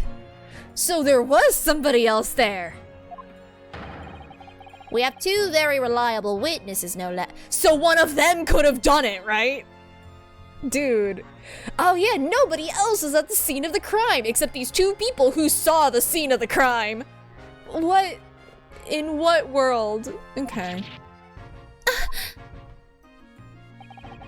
It was a typical foggy London day, and your client obviously didn't see them. There were witnesses now?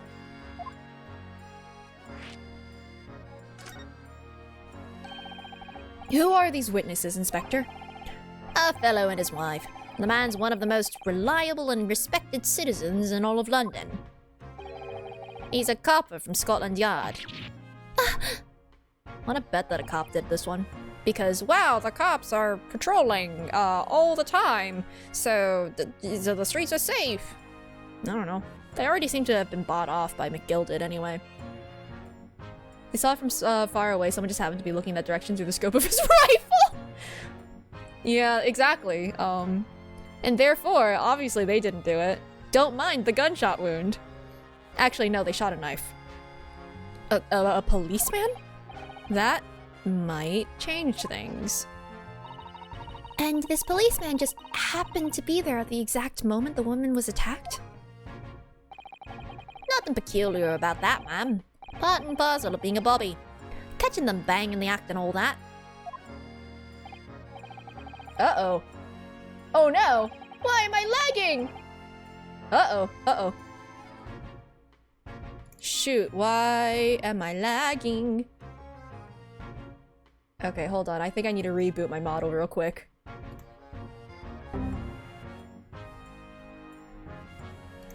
Uh-oh. Oh, that's like proper frozen. That's crazy. Why would you do the hair toggle now? There's nothing to toggle!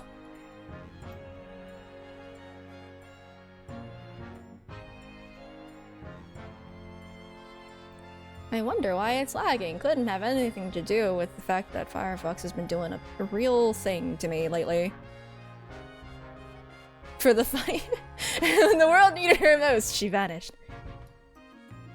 Oh, what is going on? Oh. Oh, you loading? You loading? That is the longest I've ever seen VTube Studio take to load.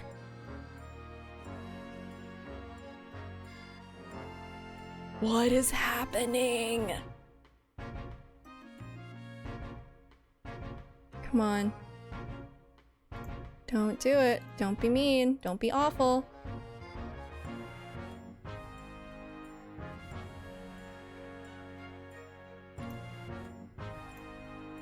Hello? And now my camera is not turning on. Oh. Is it better? Is it still lagging? It's still lagging a little bit. Why is it lagging? Wait. It's better, but not great, and I don't know why. I'm gonna try closing and opening it again because weirdly that seemed to help earlier. So I'm gonna try one more time. That's odd. What is the thing that is destroying my computer, apparently? I would love to know.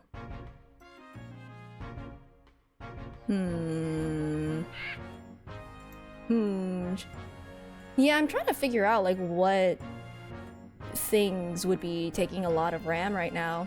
Maybe it is Firefox, but, like...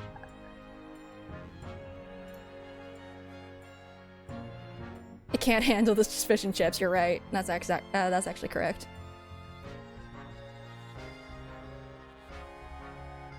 Yeah, I'm gonna check Task Manager. Wait. It opened up faster this time.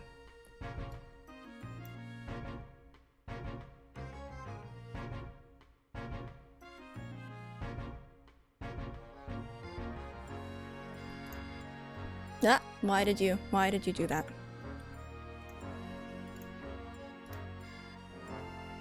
You working?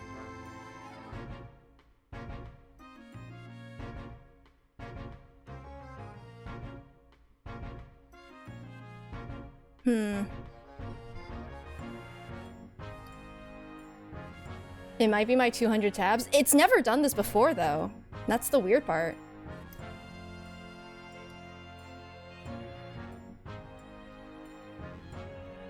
What else? What the heck is this? And why is it open 21 times? Wait, what is this?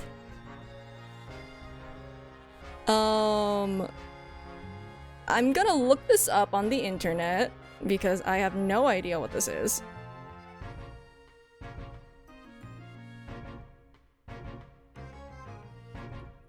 The first thing that showed up when I looked this thing up was, what the heck is this? It's taking up all of my memory.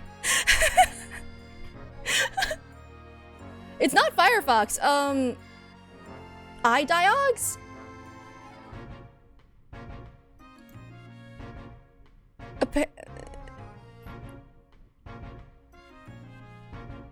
Yeah, okay, nobody knows what this is. Why does no one know what this is? Dell support assistant? What? Yeah, I don't need that. Please close all 21 instances of that. What on earth? Oh, I think that was it. No, that was absolutely it. What the hell was that? Okay, cool. Apparently Dell is trying to kill me. And the perpetrator was the Dell support assistant. Why did that open 21 times? Why were there 21 instances of it? Okay, anyway. For us to ask that policeman a few questions. I'm gonna look into that later, but hell. At least I'll know what to check next time. Be my guest. You can ask him what you like. In court tomorrow. Now, whoever the murderer is in this case, I'm gonna call them Dell. 21 Dell assistant stab wounds, but I still lived. I lived, bitch. Alright. Oh. I've no doubt he'll be summoned as a witness. Might be an update software? Maybe. I don't know. It seemed like, at least when I was looking it up, it seemed like it popped up just randomly for people. So, the process, it was called it seems like a shortening of diagnosis, like, this. That's what it was.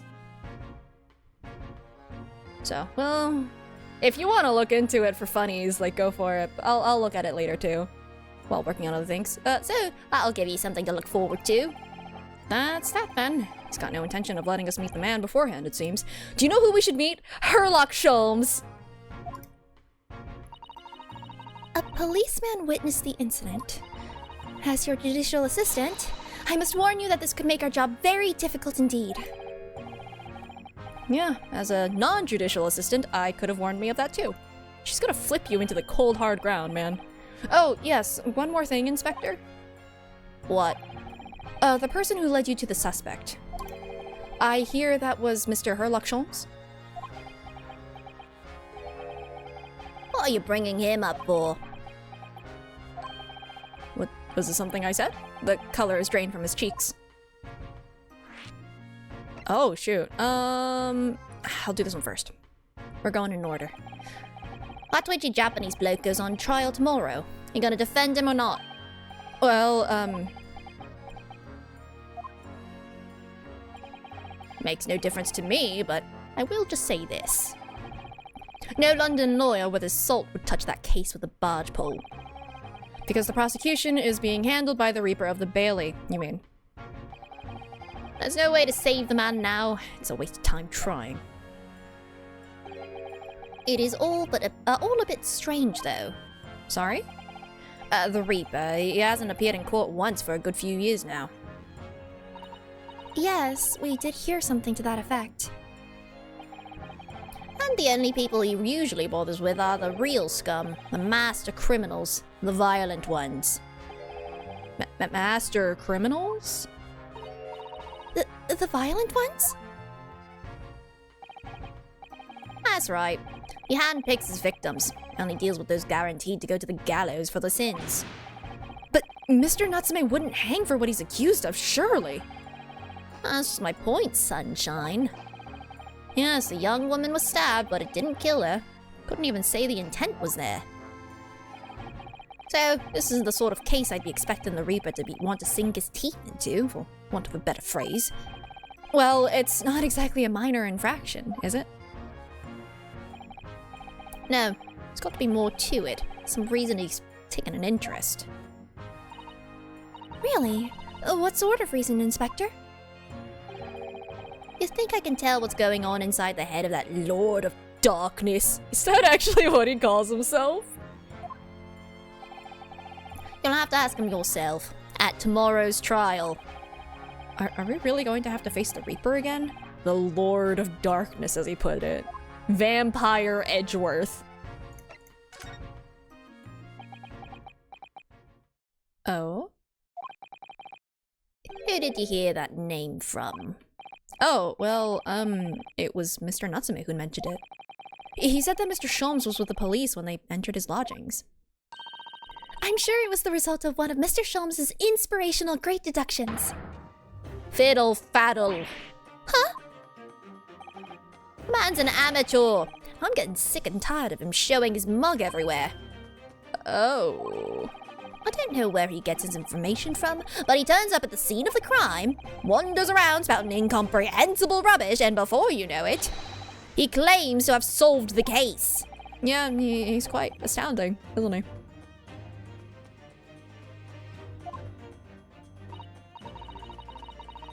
Oh? Researchers concluded the Dell supported system runs periodic memory tests to make sure the RAM is working. Is RAM working? RAM no work because of RAM test. Amazing! The RAM is not working. I wonder if it's my fault. Anyway. It's like conducting, like, I don't know, a sanitary inspection and then dumping a bunch of garbage on the ground to test the sanitary conditions.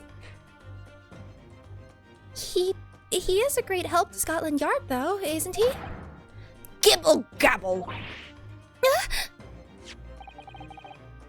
Ever seen this before? Yeah, that's Ranced Magazine. The wonderful publication in which the adventures of Sherlock Sholmes appears. Yeah, well, that wonderful publication, as you put it, sees fit to include several of the Yard's detectives in its stories. And the so-called Great Detective makes a mockery of all of us. If you ask anyone at the Yard, it's a misadventure to be included in any of Sherlock Sholmes' tale at all. Ooh. Well, I suppose there is an element of that.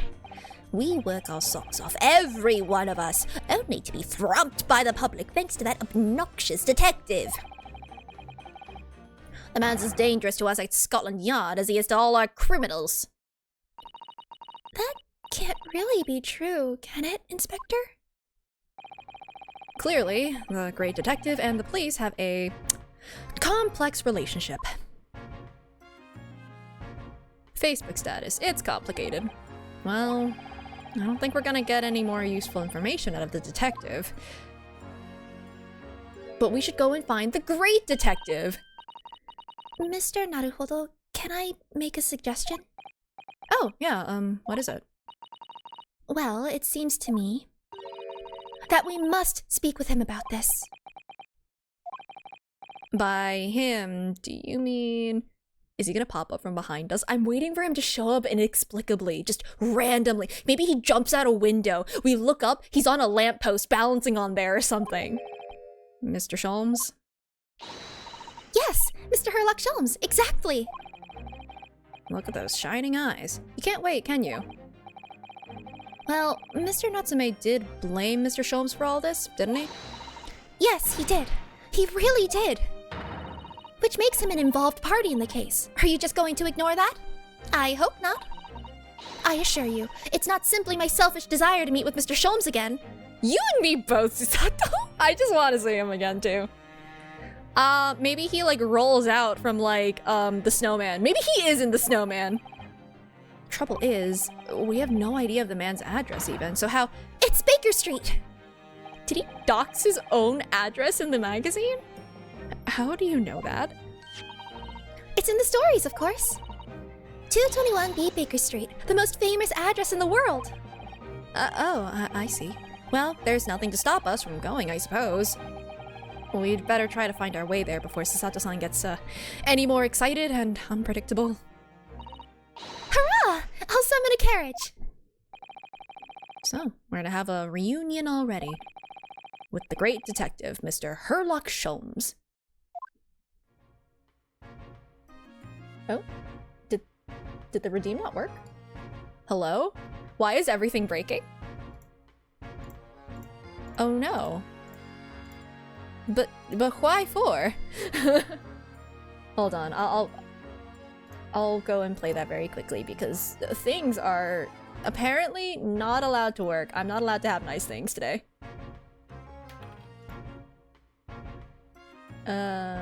Here. What? Why isn't it? Oh. There it is. Yeah, I have no idea what's happening. Dell's stab wounds have stabbed my OBS and has destroyed everything. Oh, I need to read. There we go.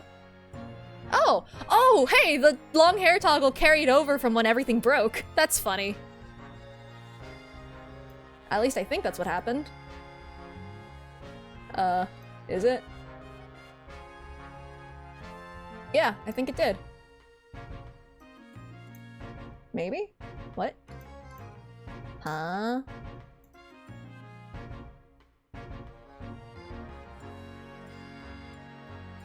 Okay, sure. Because there's also a jacket toggle off thing that happened, but I don't know. Maybe it'll happen in 5 minutes. How do we find Herlock Sholmes? Oh, right, 221B. Huh.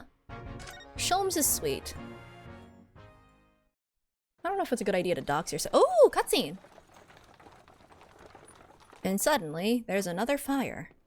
Or an explosion.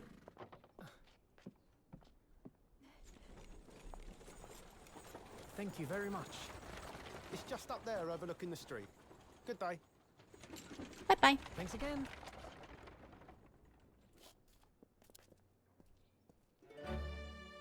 Huh. This is it. The residence of Mr. Herlock Sholmes. Please tell me he's hanging on like a balcony or something. I really want him to show up really stupidly. Please. He's in a birdhouse. Oh wow, this is kind of cozy. I don't know about the knife pinning the letter to the wall, but like honestly, other than that, it's pretty cozy. Why does a Japanese man have an English accent? I will say that like the English that he'd be learning is probably British English. I'm just doing it this way to differentiate because there's only so many voices I can do. And there's only so much British I can say. I'm not very good at it.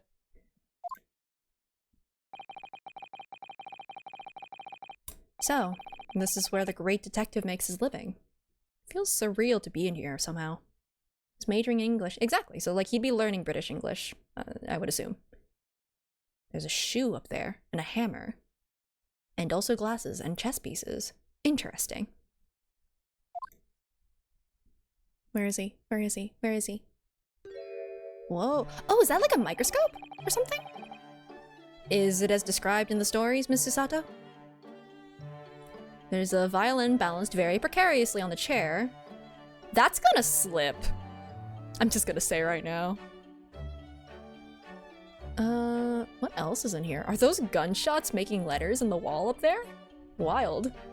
How do they just walk in? Nothing is locked ever. Macroscope, that thing is huge. Yeah, true. Or maybe that's how they make their military-grade smoke grenades. I think that's a smoke grenade right there, actually. The little orb. The knife and the gunshots are lore accurate. It's been a while, so I don't actually remember.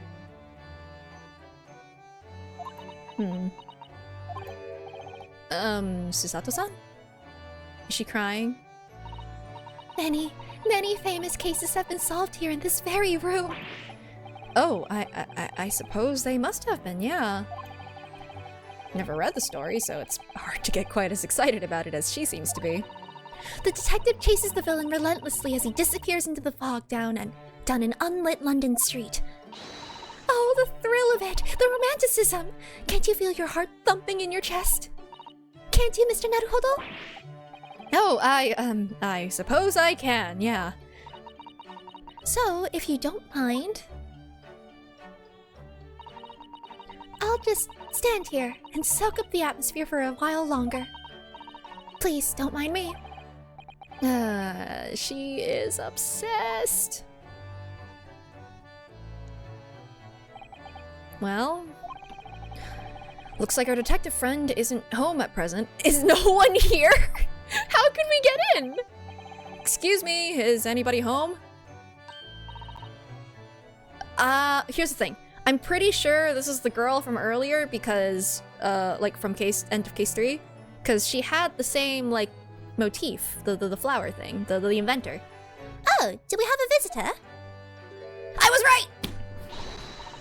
Hello! Is it a big new case for Mr. Sholmes? She's a lucky fangirl. She's met and worked with her idol, and now we get to see him again. Hello? You're the one who makes military-grade weaponry. Wait, aren't you... Oh, how rude of me. I'll go and make some tea at once. I'm sure it's the same girl. Miss Susato, did you see the girl who was just here? No, she saw nothing but this room. Oh yes, isn't it truly extraordinary? To think that the King of Bohemia came to this very room to ask Mr. Sholmes to take on his case. Oh, that's the one with, shoot. Oh my god, why is her name slipping my... How could I forget the coolest freaking lady in the... Oh no. I'm a fake fan. What has happened? Oh no! My brain... Yeah, Irene Adler, thank you. I'm not allowed to think anymore. Dell took my brain cell. What little I had left, clearly. That's exactly what happened. Beep boop. The King of Bavaria? King Wilhelm Gottsreichsiges...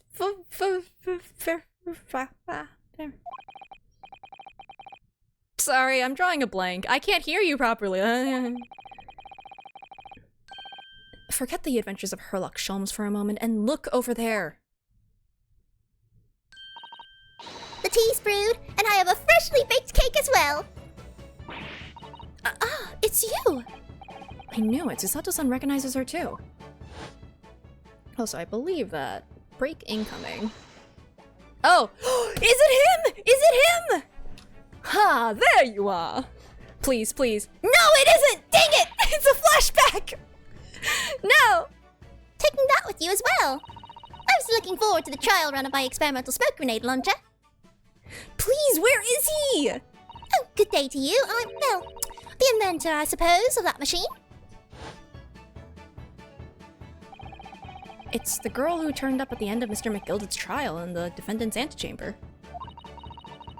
She's Herlock Sholmes in disguise. She's too short, you know. Wait, look at the little keychains! Oh, okay. I will gush in a second. I will go take my mandatory break and stretch and stuff and long for Sholmes. Long for Sholmes. I'll go take a stretch break. Ugh. Be right back.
Did something happen?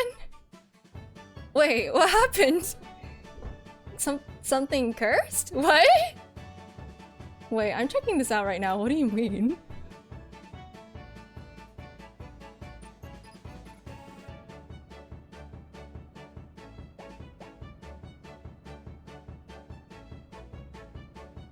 Well, you know, deactivating. I guess. Well, I mean... Oh, I think... Wait, I need to change the... Sorry. For whatever reason, it flip-flopped. So it defaulted to the jacket being off for some reason. That's a little weird. There we go. Boop, boop, boop. Alright. Now, back to this. I've never met a lawyer from the Far East before. Poor you, having to get straight to work when you've only just arrived in London. Oh, yeah, it was challenging. You're the first person to, like, address the fact that this has been a rough time. And therefore, I already like you. Also, you offered me tea, which I'm going to pour myself another cup of. Boop, boop, boop. Well, try this tea. It's my special blend, you know. Oh, thank you. Is tea supposed to look that color? Ooh, wait, would they have had tea? Is it tea with, like, milk? Or is it cursed tea? How British, a foreigner taken to England and put straight to work. And also offered tea. Oh my, what a fragrant yet mellow flavor. Hooray, it's a winner! I tried blending different leaves designed to alleviate fatigue, you see. Fatigue, if you will. You must be exhausted after your long voyage here, and you have another ticklish trial tomorrow. Oh, and you're to defend a Japanese man. I do wish you lots and lots of luck. Sholmes. Mixed steeped? No! Did Mr. Sholmes tell you about us by any chance? Oh, you know Hurley, do you? Oh my god, wait, in the JP is he Shirley? That's funny! Okay, anyway. Hurley? Mr. Sholmes to you, surely. Mr. Sholmes was a fellow passenger on the boat that brought us to Great Britain, you see. Was he really? Well, I had no idea. I'm afraid Hurley's out on an errand again today, even though he's just returned from overseas. Wait a minute. We met this girl for the first time ever yesterday after the trial, and only briefly at that. How on earth does she know so much about us? Ah, she's planted a tracker on us! She's been watching our every move. Did she deduce all those things, do you think?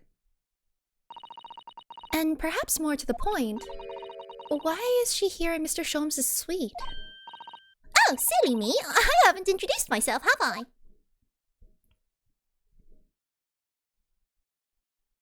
I can pan the camera down a little bit. She's so short.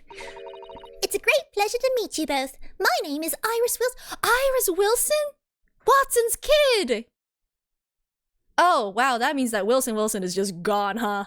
I thought there was a chance that he could come back, but no, I think he's just dead. Alright. I live here together with Hurley. Ah, Iris, is it? What a lovely name. What? What's the matter? No, wait, this can't be. Did you say that your name is Wilson?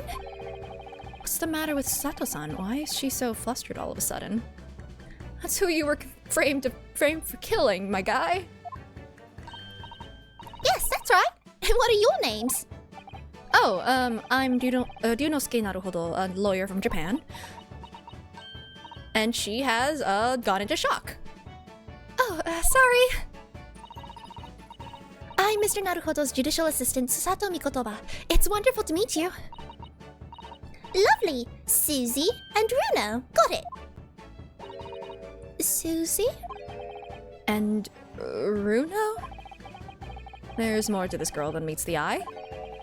I have so many questions for her. I don't know where to start. Yes, and so do I.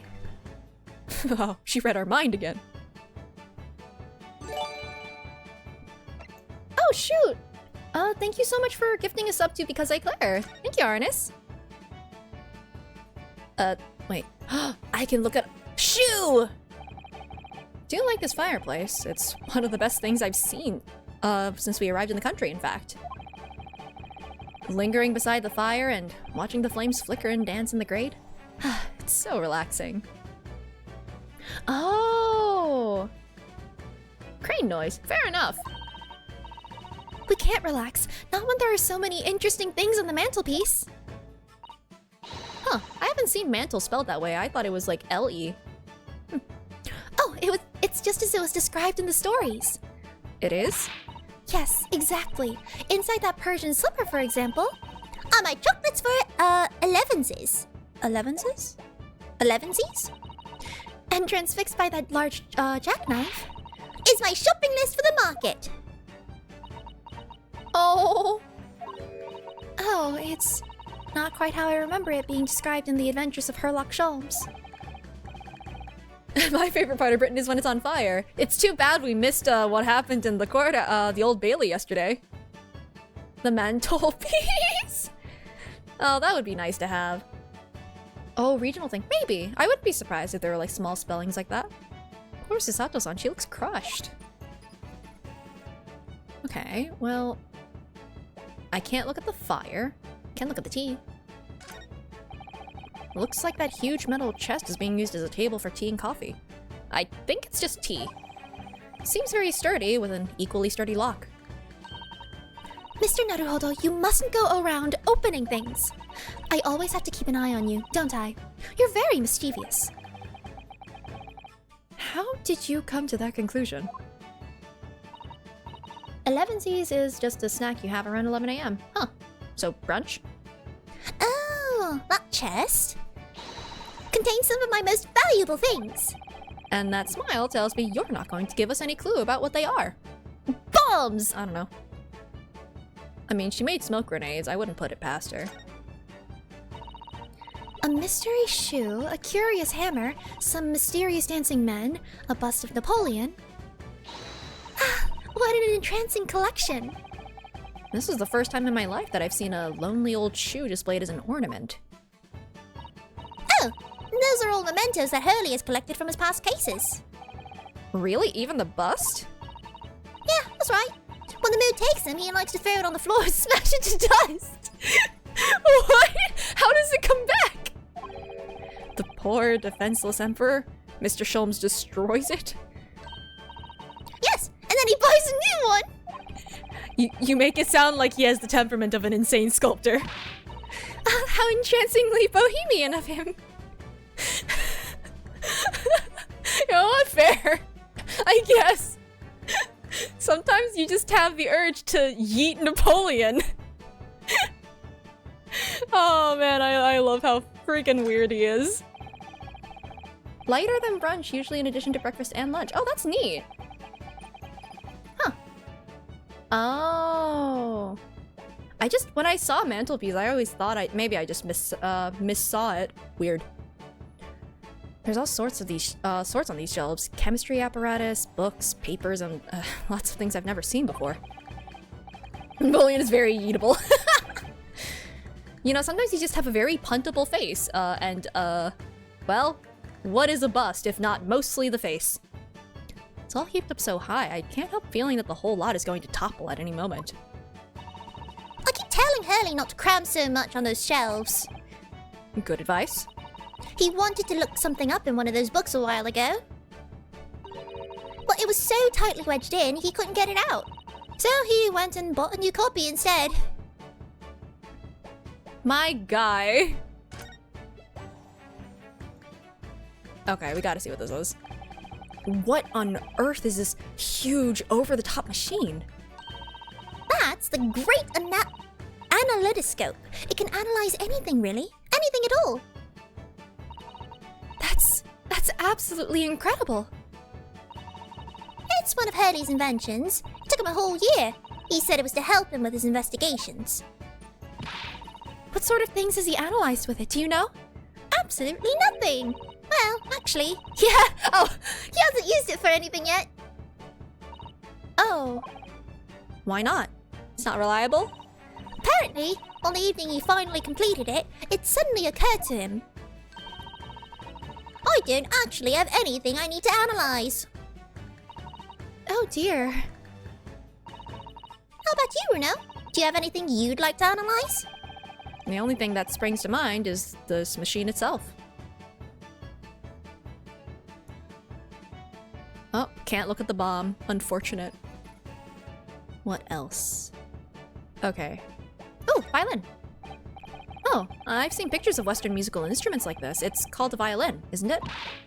Of course it is. Mr. Sholmes is renowned for his violin playing. Oh, really? Absolutely. It's often explained in the stories. It's inspirational, Mr. Naruhodo. Inspirational. Wasn't it that, like, when he's thinking and plays it, it actually sounds terrible, but, like, occasionally, to keep Watson from, like, punching him, he actually plays something nice? Just ever so occasionally. I immediately started playing the koto, which was the closest Japanese stringed instrument I could find. What a shame you couldn't bring it with you to London. Oh, yes, well... Papa was beaming when I asked him if he would buy me one. But after a while, he asked if I would only practice when he was out of the house. Hey, so, when I played violin, growing up, when I first played violin, my dad would, take well-timed walks. Apparently. My memory is terrible, but I was told that he would take some very timed walks whenever I was playing violin. I got better. So, now it's merely an ornament in my room. That must have been an awkward conversation. Oh, for having examined the violin before talking with Iris about the ... Oh, you can immediately tell whose side of the room this is. That's a dog. What on earth is that big black... No, don't look at the typewriter, look at the dog! What on earth is that big black lump over there? That fascinating thing is called a typewriter. Typewriter, there we go. It's a machine that allows you to write on paper without needing a pen. And wizardly quickly, too. Oh, that sounds like it could be very useful for someone like me with terrible handwriting. I want to look at the dog. That's so sad. Nope. Okay. That's a charming little white shelf, and full of charming little bottles, too. I'm guessing they're explosive chemicals. It is cozy. This place is really cozy. At least I helped him encourage walks. He always took walks. He took walks like every day, but he just timed them for whenever I was practicing. Your dad was never around. Oh. Weirdly, I don't think I ever did orchestra. I more just did solo playing. I did orchestra a couple of times, but eh. That was beside the point. I did not really enjoy my time. Oh, yeah. But don't touch any of those. They might explode. I was kidding! Explode? Are they exotic chemicals? Do you use them for exciting experiments? Yeah, indeed. And as Hurley always says, chemistry is an explosive science. Sorry? I agree. A single discovery can trigger an explosion of innovation all around the world. Or perhaps he just meant it literally. Either way, mental note, do not touch any bottle that belongs to Iris.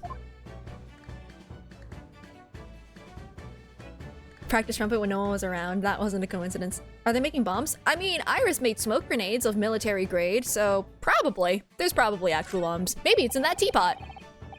What a beautiful English tea set, and so neatly arranged. It's a favorite pastime of mine. A cup of herbal tea in the afternoon. Tea made of herbs? That's because it's not actually tea, technically. But steeping it and stuff, it's a similar, like, method, so that's probably why it's called tea. I don't know. I never looked into the etymology of that. That's right. I grow all sorts of herbs in the garden, so I can experiment with different blends and blends. One moment, don't go away. I'll brew a pot of the special blend I came up with earlier today. She looks delighted. I only hope it is safe to drink. Okay, math. Ah, that's my blackboard where I note down ideas. Oh, interesting. Let's see. Black Peter? What does that mean? Don't you want to hear what Iris has to say, Mr. Naruhodo? I'll come back to that blackboard later. I feel like I've heard that before.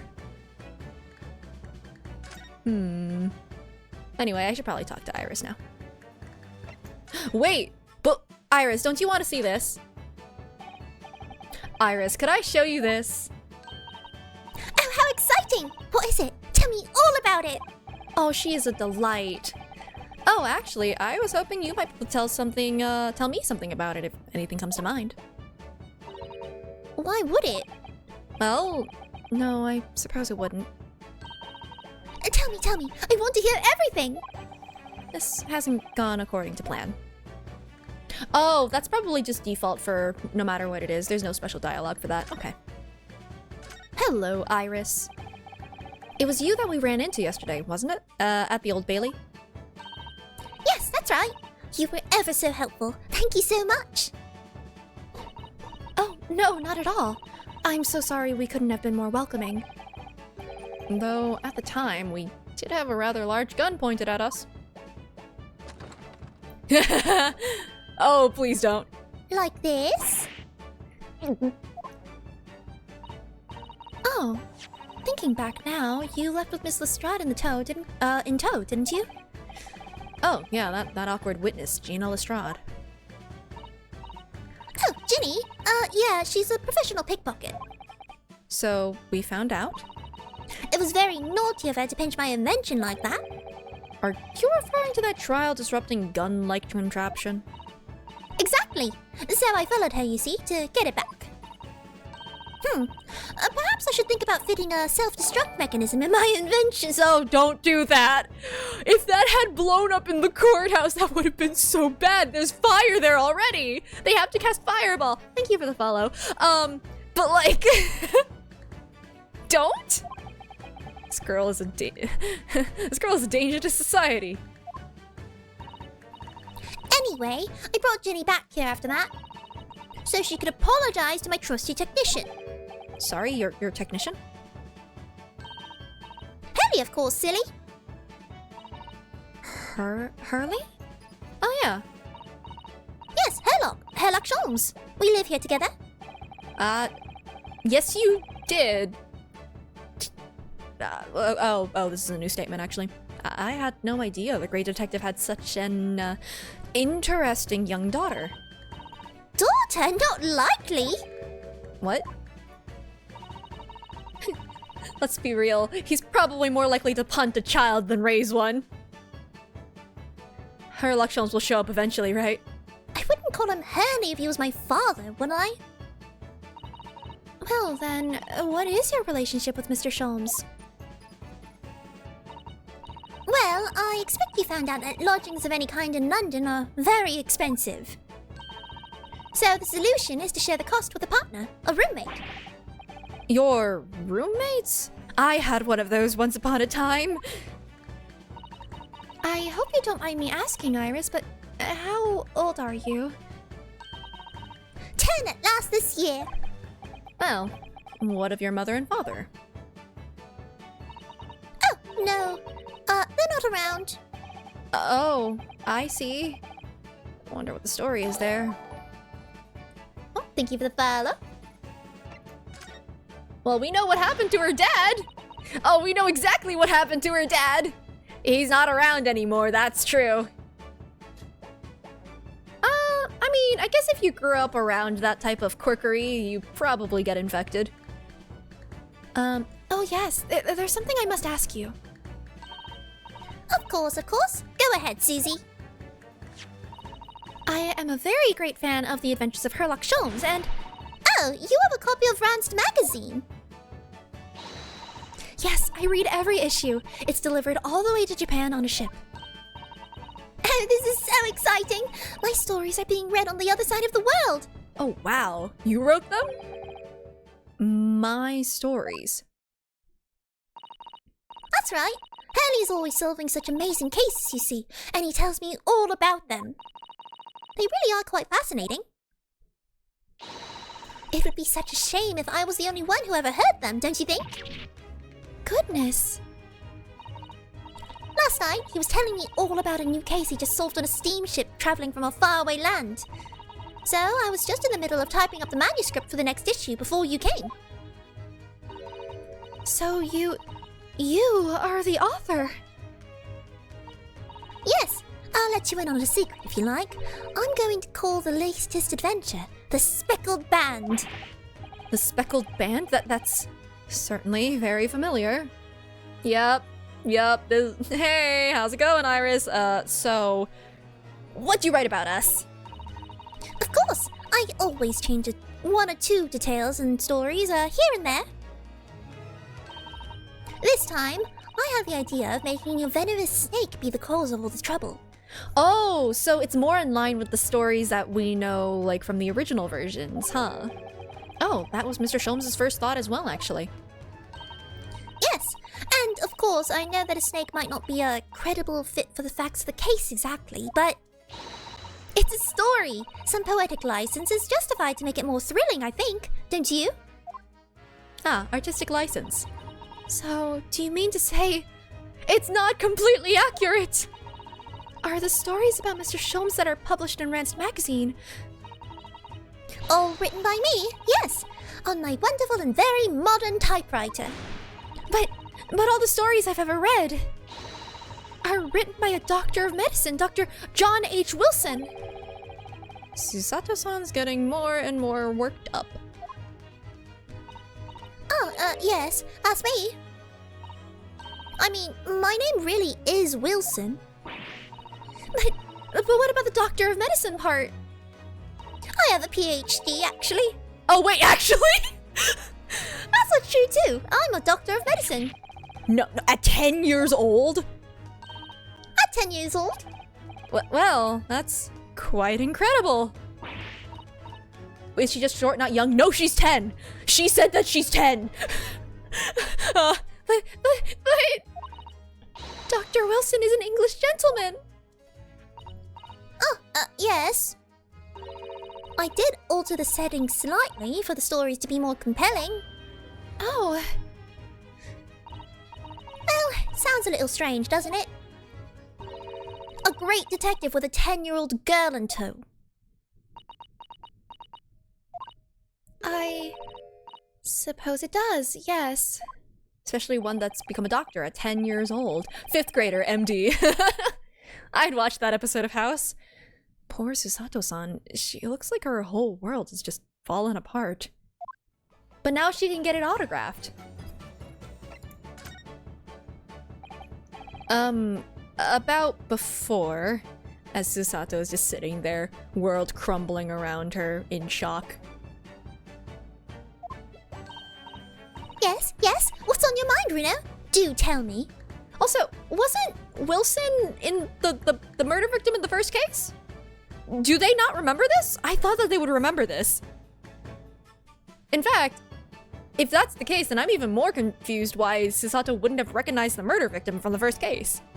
I guess she wasn't there for most of it, but like still, weird. How did you know that I was a lawyer and we just arrived in London, I mean?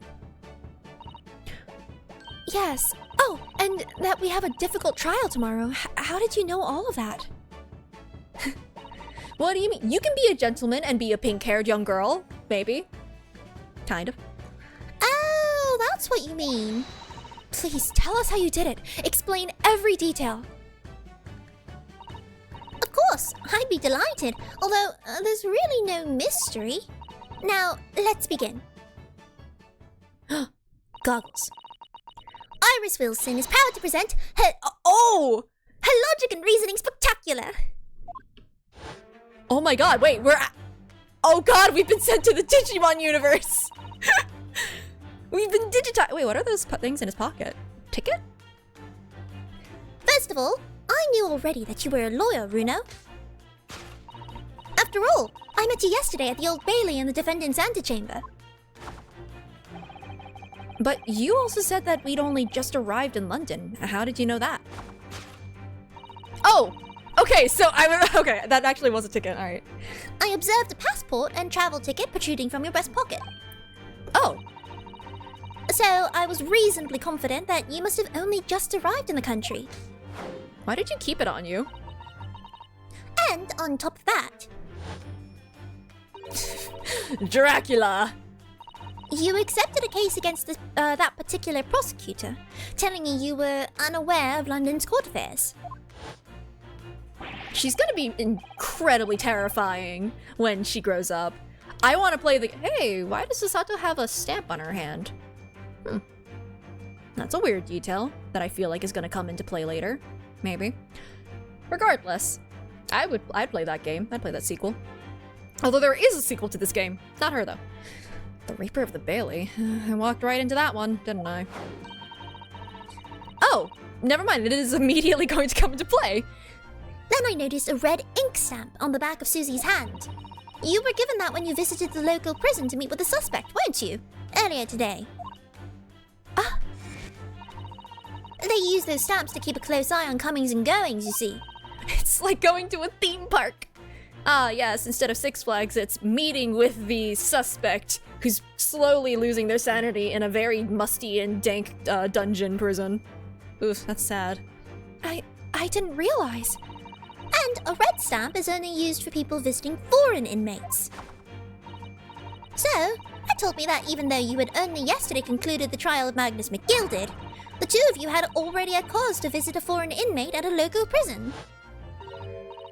However, neither of you was wearing a particularly sad expression on your face.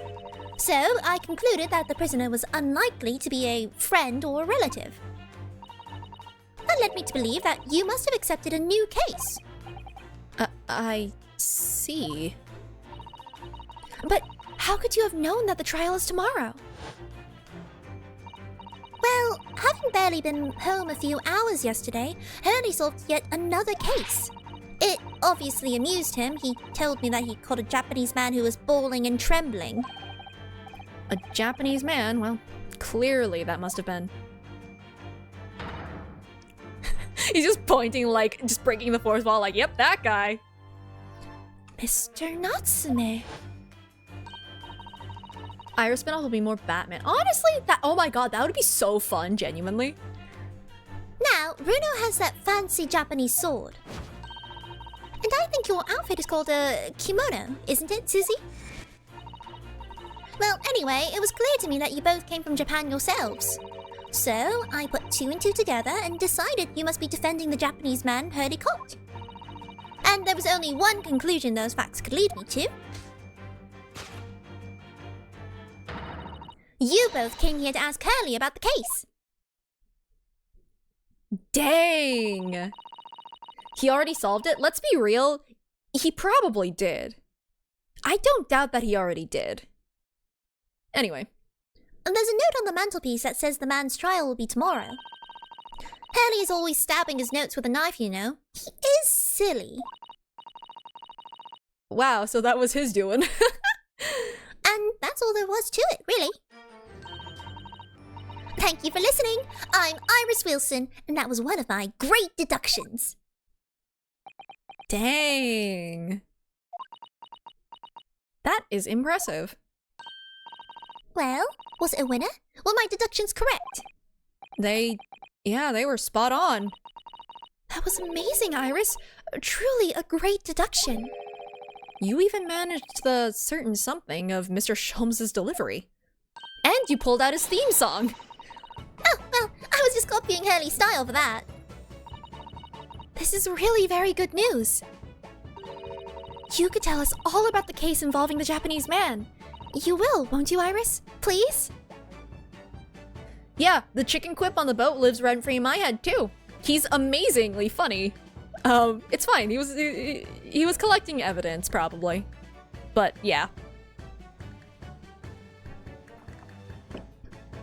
Is that the sword? Yep. That's his sword. That's his soul. Like, man. I was going back and forth, like, is he messing with us? Is he actually dumb? And no, he's just playing 5D chess. He really is just, okay. I can't wait for it to be that he solved every single case that I have yet to do. Like, he's already on case, like, 8. He's on the second game already. Alright. Is she gonna tell us? So, yesterday, Mr. Sholmes apprehended a Japanese man, you were saying. Yes. Hurley had just arrived back in London after a sea voyage, but the police were waiting for him at the railway station to take him directly to the crime scene. Ah. The great detective is a popular man, it seems. Apparently, a woman was stabbed on a quiet street somewhere in town. There were witnesses who had seen a short, shifty-looking, stooped man running away from the scene. A short, shifty-looking, stooped man. Well, Mr. Natsume, beyond any doubt. Soseki-san said that he didn't see anybody else on the street at all. But it seems there were witnesses after all. Hurley used his great deductive powers to determine the man's address. It was a lodging room, very nearby. He went directly there with the police, and what did they find? A short, shifty-looking, stooped man, shivering in fear. Mr. Sholmes' great deduction certainly hit the mark that time. of course it did. He's a great detective. Still, that means the incident occurred only 2 days ago. Surely tomorrow is too soon for the trial, isn't it? I mean, in this case, she's not dead. It was a stabbing. Definitely. We have no time to investigate properly. Hurley says that London is rife with crime. Oh, The Scotland Yard is doing its best, but they can't stay on top of it apparently. Oh dear. I hadn't realized the situation was so dire. That's why they can't afford to spend too much time investigating cases and trying the criminals in court. Staff and money are both short, just like me. Crimes are usually pinned on the first suspicious person. That's terrible. I suppose it's the harsh reality of the workings of the world's greatest justice system. not so great if it's doing this though, yeah? I suppose it is, but in that case, I don't hold out much hope for Soseki-san. Where is Hurley? How's it doing? Thank you for answering so many of our questions, Iris. This has been very informative. Oh, you're most welcome! I've had so much fun! Do you happen to know where Mr. Sholmes is at the moment? As you guessed, we'd like to ask him some questions about this case as well. Ah, well... I expect Hurley is still investigating the scene. Of the case involving Mr. Natsume, you mean? Yes, Mr. Nuts. May. Hurley said he was going to the man's lodgings. If you leave now, you'll probably catch him there. Iris, do you know where those lodgings are? Well, I imagine the police are still investigating the scene of the crime themselves, aren't they? Did you happen to come across a detective by the name of Gregson when you were there? Yeah, we know Inspector Siegel. Ah, goody. In that case, give Gregsy this from me, would you? If you do that, I'm sure he'll tell you what you want to know. What is this? A threat! A 5-shilling piece and a postcard, it seems. A threat! It reads, "Tell the gentleman in black whatever he wants to know.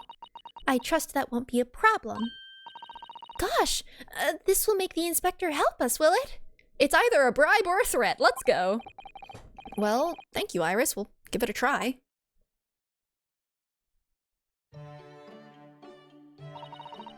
Good luck then. I'm going to return to writing my manuscript, The Speckled Band. And I'll be making more special blends of tea. So come back again soon. We'd be delighted. Thank you so much, Iris. Well, Mr. Naruhodo, it's back to the scene of the crime. So, somewhat dubious that they would exert any influence over the men of Scotland Yard at all, we headed back to the scene with Iris's curious note and one of the world's heaviest silver coins in hand. You're right, it is a bribe and a threat! Makes the threat a little bit better, you know? Sweetens the deal, or something.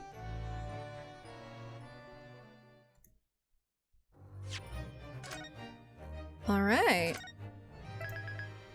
Now my question then is case 5 gonna be the actual court case, or is this just gonna be a really long case? Maybe it's just gonna be a really long case. Because we're doing a lot of investigating. Looks as though the police are still here, carrying on with their investigation. Perfect. So let's find Inspector Gregson as quickly as possible. Yeah, and let's see if he'll take a break from his, chips, to look at that silver tip Iris gave us for him. He's gonna be like, oh god, the accursed shilling and the accursed postcard. He's not Soseki, but oh, present.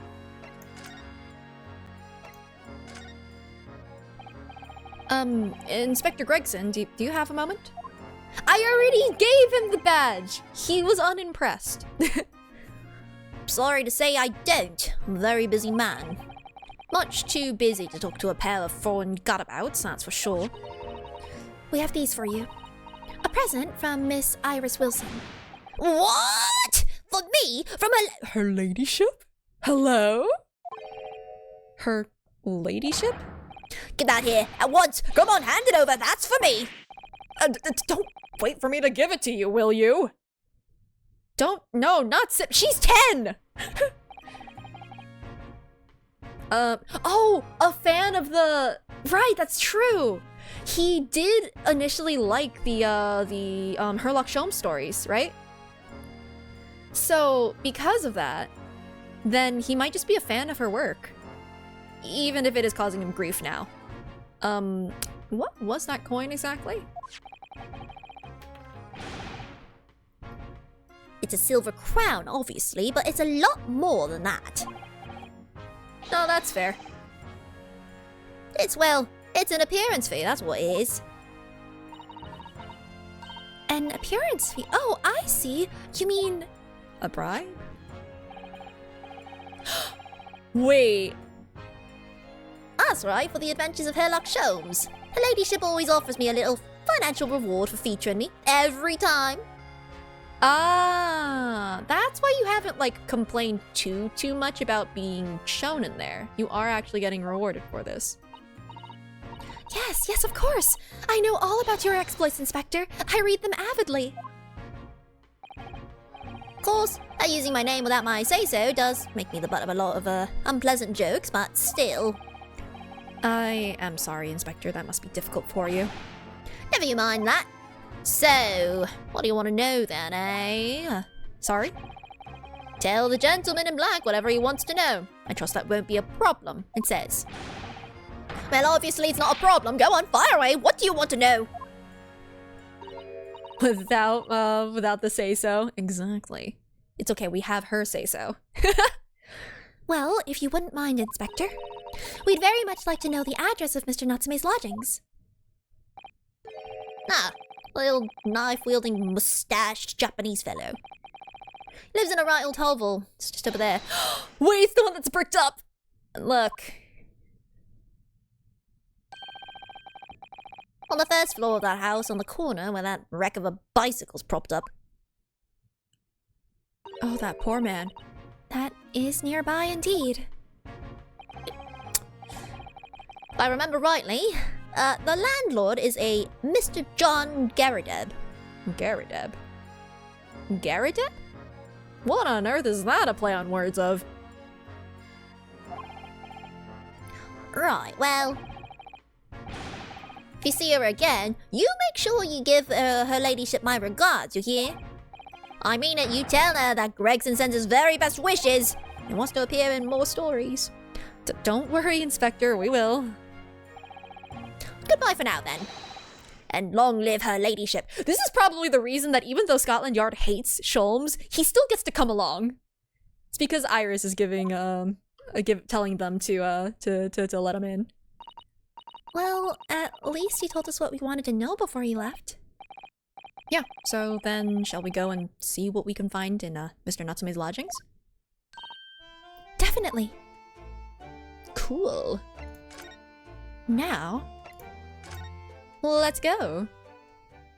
Where is he? Where is he? I want to see where he inexplicably shows up. Maybe he gets shot out of the cannon. That would be so funny. Get shot out of the cannon. Wait, those are giant, but whoa, hi. But also, those were giant, like, missiles or something. There was something on the fireplace there. The mantle. What the heck? May I help you? Would this be the residence of Mr. John Garadeb? Indeed it would, sir. And who may I say is calling? My name is Ryunosuke Naruhodo.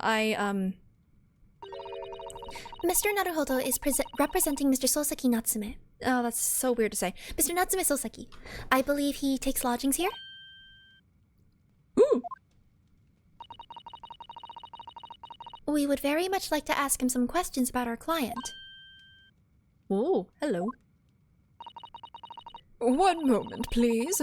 I shall convey the message to Mr. Garadeb. There's a lion. There's some military stuff. A sword that is slipped off of its hook in the background. A dressing room area? I don't know. Is that a kilt up there? I don't know. Did you see that, Mrs. Sato? That was a real-life English maid. I know. As I understand it, anyone of standing in English society employs a number of household staff. We could turn it into a lucrative business in Japan after, many years. Yeah, those are artillery shells. Wild. But that was the first time I've ever seen one in the flesh. Oh, this day keeps getting better. Certainly feels like we've, really arrived now, doesn't it? We need only to meet a butler, and the experience will be complete. Well, I'm not sure if I'd go that far, but I understand the sentiment. Thank you for waiting. Mr. Garadeb will see you now. This way. Okay, you are very pointy.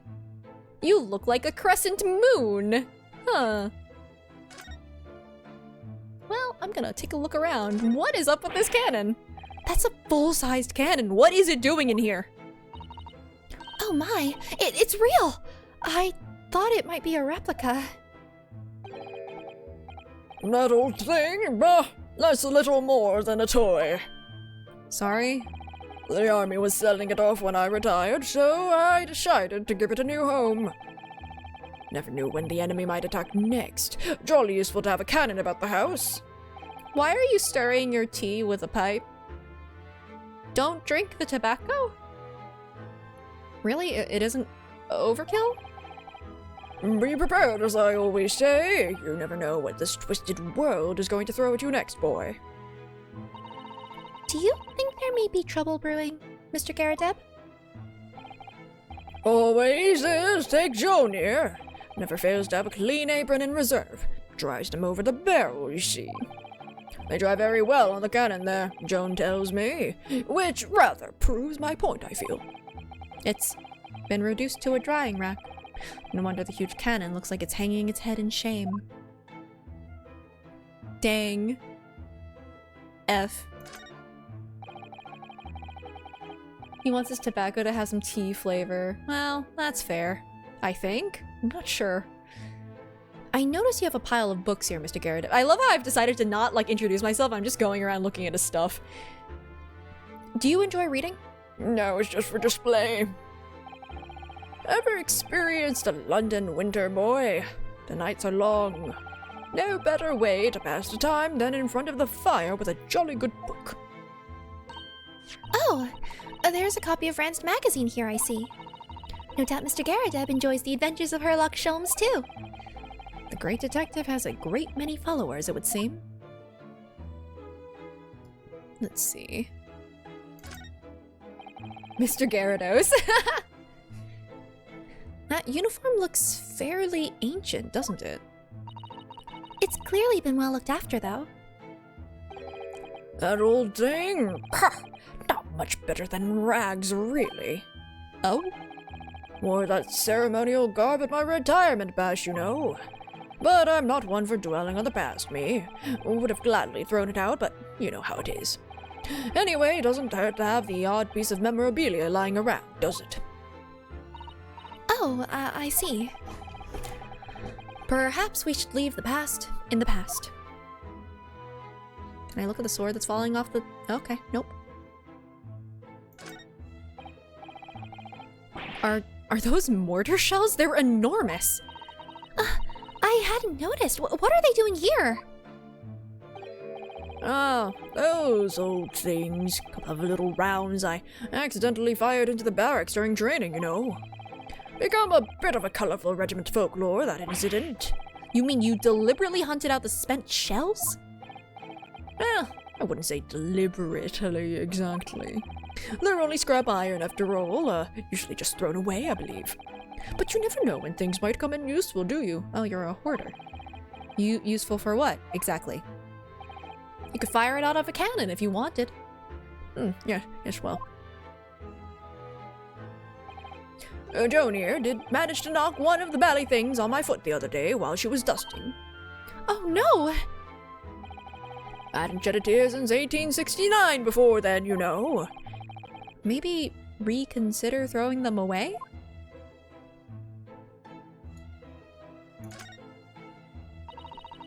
That looks like a Medal of Honor, and it's showcased on a very grand banner. It's a participation trophy. Yeah, it's displayed with some pride, I would say. Although it bothers me that it's not straight. Alright, that old thing. Sorry? I should be glad to see the back of it, but the general would turn in his grave if I disposed of it. The wall's the best place for it. Keeps the bally thing out of my way. So it's just been polished to shine by accident, I suppose. There appears to be an inscription on the medal itself. Look. Let me see. It says, for distinguished I was kidding! Sounds like the kind of honors even I could be in line for. Well, one doesn't like to blow one's own trumpet, but I was given that for my time in the army. Participated very much. Can't measure an officer by the number of medals to his name, of course. Common knowledge in military circles. So this guy's kind of a fraud. That portrait of Mr. Garadeb is glaring at me, I swear. Have you noticed that all the little frames contain photographic prints of Mr. Garadeb as well? Yeah, and there seems to be a statue of a lion on the mantelpiece as well. Ah, yes, seemed to come back from the local pawnbroker with that little trinket. Seemed to come back? What do you mean? A chap who runs the place is a bally wizard, went in to sell him something and came out with that thing. In point of fact, now I think about it, I rather often find myself leaving the place with something I don't need. The lion ornament certainly does seem surplus to requirements. Sasato-san doesn't pull her punches. Or her throws, for that matter. This guy's wild. He's a hoarder, and he's also very gullible. Look at that enormous screen. It must have been put there deliberately, surely. Yeah, it certainly seems like someone's trying to hide something from view. What could be behind it, I wonder? I'm going to have a very quick look. Just a little peek.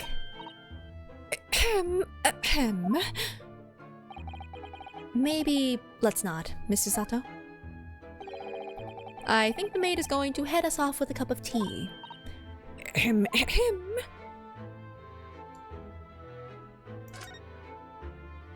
Oh, I was hoping I could look at the cane. Good day to you, John Garadeb, at your service. Pleased to meet you, sir. This is Ryunosuke Naruhodo. He's a defense lawyer. Do excuse me not getting up. Took a shot to the knee a few years back, and I was a lawyer like you until I took a shot to the knee in the Battle of Maiwand, don't you know? Earned a medal for my pains, but had to withdraw from service. Handed over the reins to the up-and-comings. So, he's a retired soldier.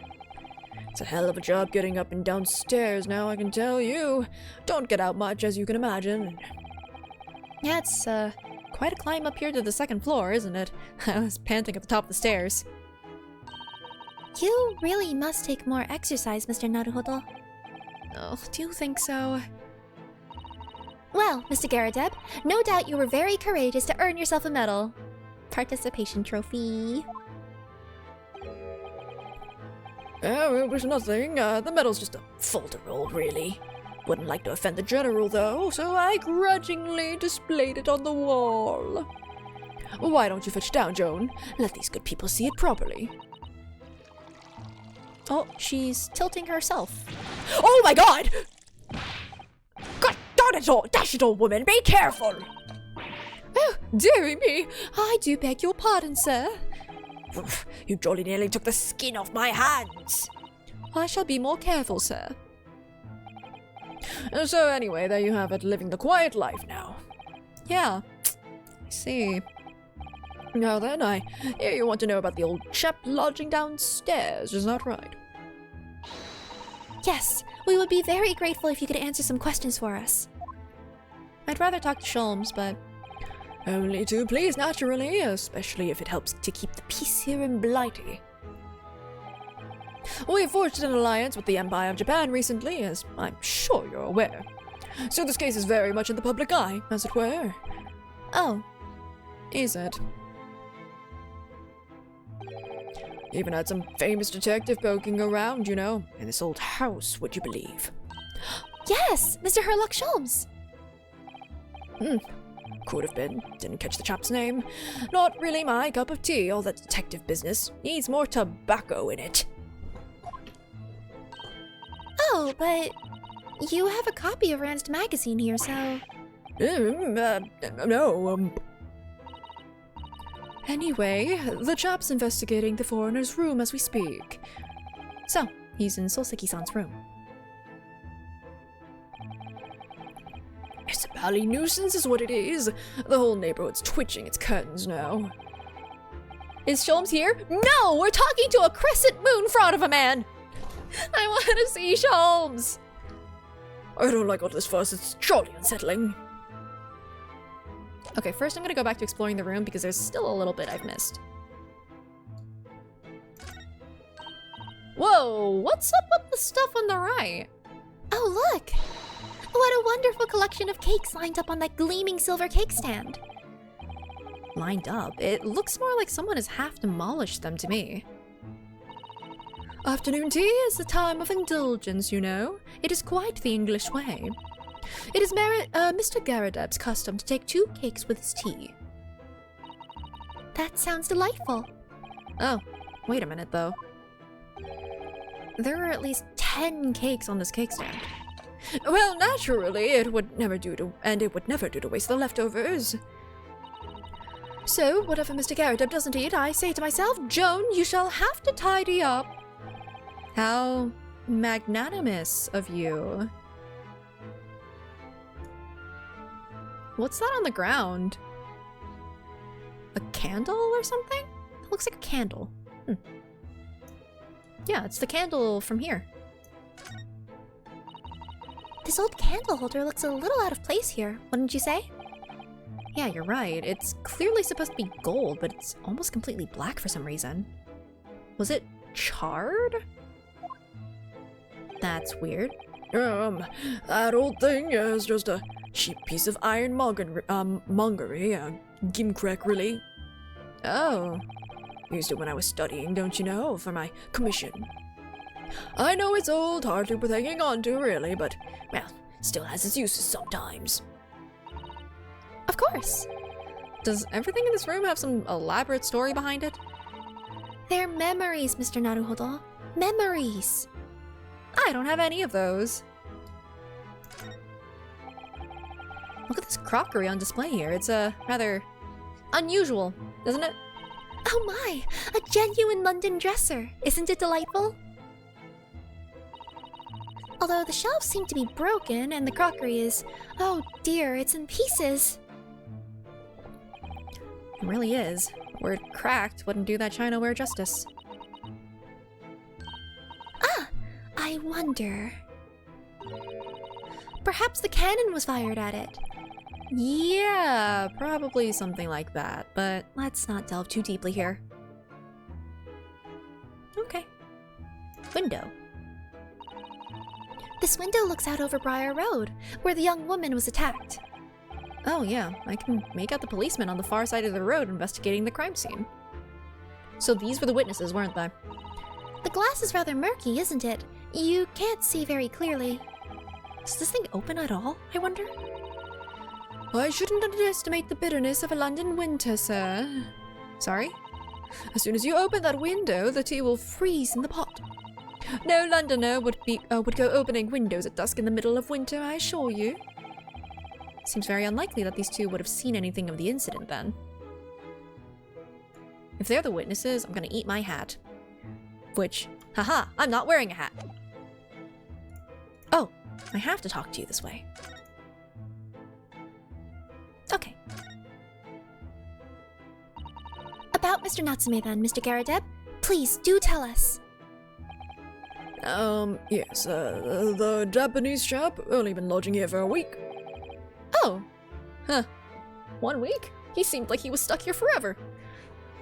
Oh, just 1 week? So he moved in very recently then. I have 2 lodgers most of the time, one on the ground floor and one just below us. The first floor room became available a week ago, you see. There'd been— Ah! Dash it all, Joan, do be careful! Oh, my goodness, I'm terribly sorry, sir. London isn't that cold. Well, probably wouldn't be great on his burned hands. If you want to know my opinion, I thought he was a shady sort from the moment I set eyes on him. Oh, why? I swear. He seemed to have a most nervous disposition, always shaking and looking over his shoulder.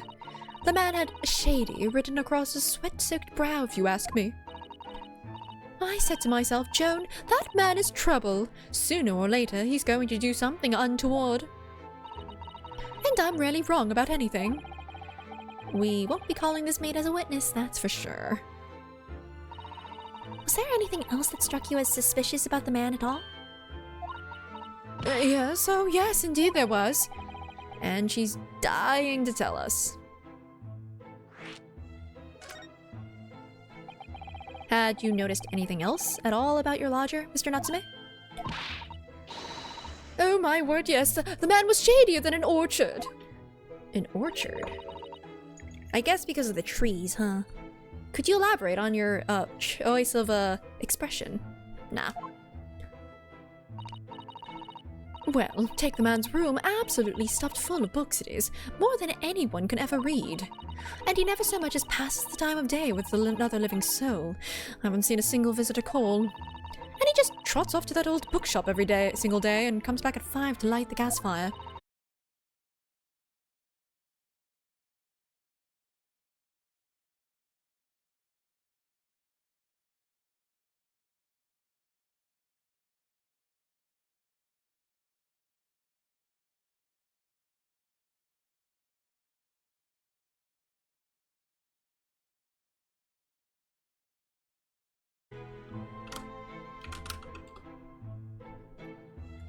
Alright. Hello. Technology just really doesn't like me today, apparently. It is doing everything in its power to fight me today. Oh well. Natsume Soseki was a NEET and, also stayed up late. Dang, so suspicious. Truly, verily, incredibly suspicious. And the funny little man is up long past the time everyone else in the house has gone to bed, too. Oh, I see. The gentleman on the ground floor goes to bed at around 9 each night, but I've never known that Japanese fella to retire any earlier than 2 in the morning. Ah, does that make me sketchy then? Oh. I don't want to be accused of murder for having an odd bedtime. Could you clarify something, I wonder? Oh wait. How do you know? Are you also sus? What, pray? How do you know so much about Mr. Natsume's routine? Oh! I'd understood that neither of the lodgers live on this floor of the house, is that correct? That's right, yes, they're both below us on the first floor and street level. Then how is it that you know so much about the lives of your lodgers? The precise times that they come back in the evening, for example. Even the times they go to bed. Oh, gonna burn him again. Good grief, Joe, be more careful, woman! Oh my goodness, sir, I'm terribly sorry, sir. They didn't answer. Something doesn't add up here. Oh good, we're just never gonna follow up on that, huh? These are definitely the witnesses and they totally did it. Anyway. Seems that the incident took place at around 5 in the evening. Did you happen to look out the window at around that time? The window? Yes, we noticed that the window over there looks out over Briar Road. The incident took place on the pavement, just on the far side of the street. Was there anyone suspicious loitering nearby? 5 o'clock is dinner time in the Garadeb household. So I'm afraid I don't remember seeing anything. How about you, Joan? No, sir, it would have been dusk outside already at that hour. And with the fog as well, I should think it would have been quite impossible to see the other side of the road. But shouldn't they be lit? There should be, like, gas lamps or something. Oh, I see. Did you notice anything else out of the ordinary then? Such as...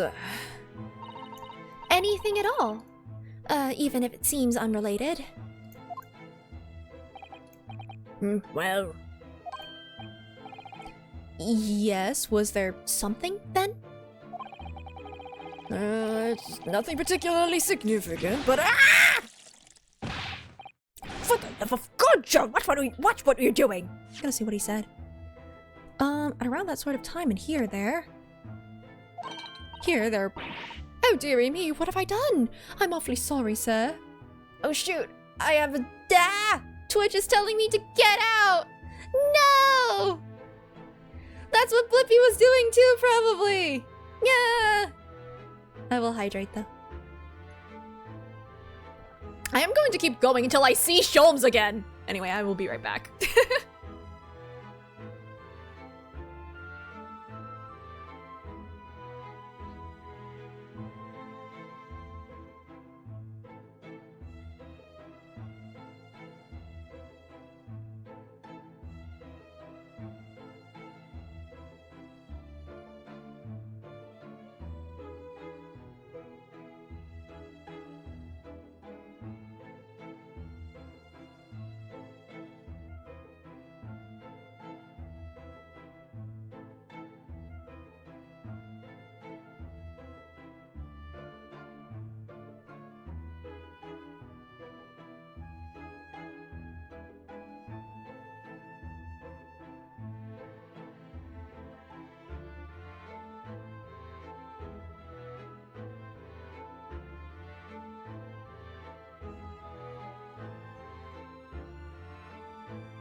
Oh?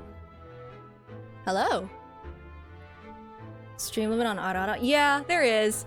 When I first made it, I didn't want people to like spam it. But I don't know. Maybe I can trust you all not to do that. Maybe I take off that limit. You know what? I will. Y'all have been good about it. Or will I? Oh. I see. You know what? Yeah, you know what? I will change it. Do. I'm trusting you with this responsibility. But I am still gonna put on like a what? Oh wait, hold on. What did I do for the other ones? That's also important. What did I do?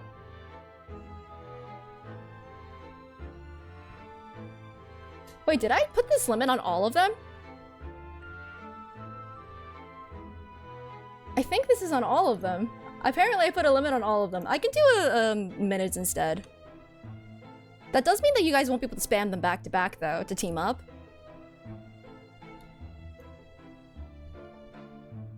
So I guess pick your poison.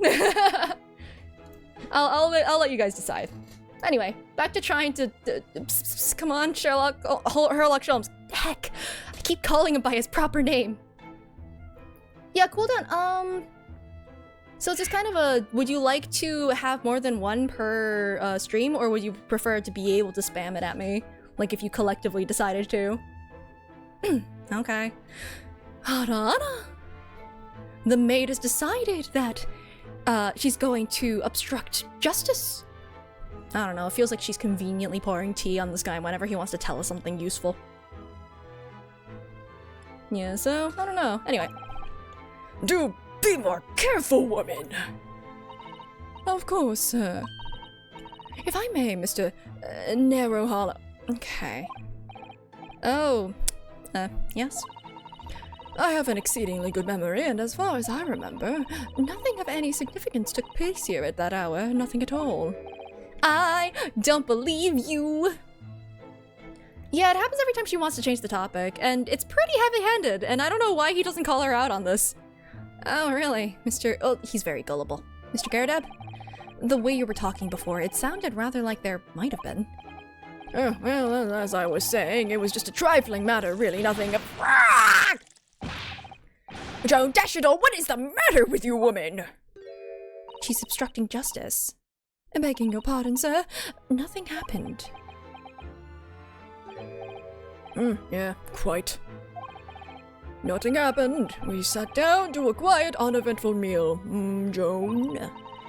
That's right, Mr. Garadab. I don't believe you. What is the matter with these two? It sounds like something happened here in this room on the evening of the incident. But what? I would have fired the maid on the spot. Well, now it looks like they're colluding, so I don't know. Wish I knew. You know who would know? Dang it! Oh, wait, maybe... Oh, okay, we're going. Could you tell us which floor Mr. Natsume's room is on? Oh, I certainly, just below us on the first floor.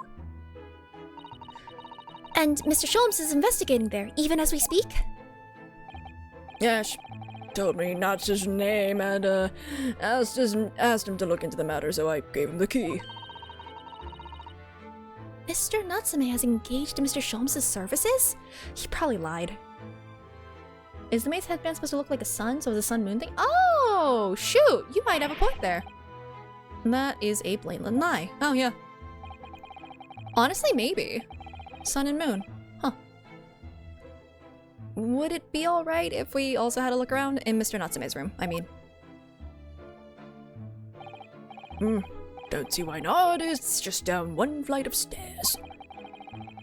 Who knows what— Oh yeah! I forgot that in Britain, the first floor, what I would consider the first floor, is the ground floor, and then what I would consider the second floor is the first floor. Or, yeah. Shoot, hold on. Yeah. I forgot that that's how they did floors there. We need all the clues we can lay our hands on, shall we? Yes, and while we're there, we can speak with Mr. Sholmes again. Perhaps he'll be able to tell us more. Ah, I missed him. Come on, let's go. Okay. Thought they did that everywhere? It depends. I don't know. I've seen a lot where, like, if it is the ground floor, then it's not the first floor above it, it's the second floor. At least, that's been my experience with places with multiple floors and elevators and buttons. I don't know.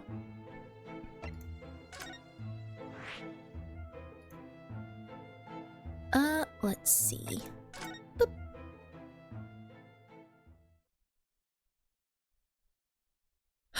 He has a cat! So, Natsume Soseki is immediately innocent. Incredibly innocent. I believe everything. He has a cat to vouch for him. He's a good guy.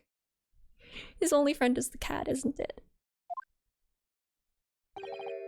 I want to see Herlock Sholmes just jump out of, like, the freaking suitcase on the ground. He was the guy. Maybe it's Sherlock Holmes. What? Just look at this place. And smell it. It's so musty and ooh, no, not moldy books. Suppose it's the mountains of old books that are responsible for that. Is it moldy books or is it like old library smell? Because like, two different things and one of them is more pleasant than the other. I don't think I've ever seen so many books in all my life. No, me neither. And I went to school. I don't know, I bet they had required readings. There's also like, is that like the thermostat or something back there? There's a lock on it, or whatever it is. It's so dark in here too. And it's boarded up. Is that the window over there? Well, it was the window, I think. Yeah, once upon a time. But for some reason, it's been closed up with bricks and mortar.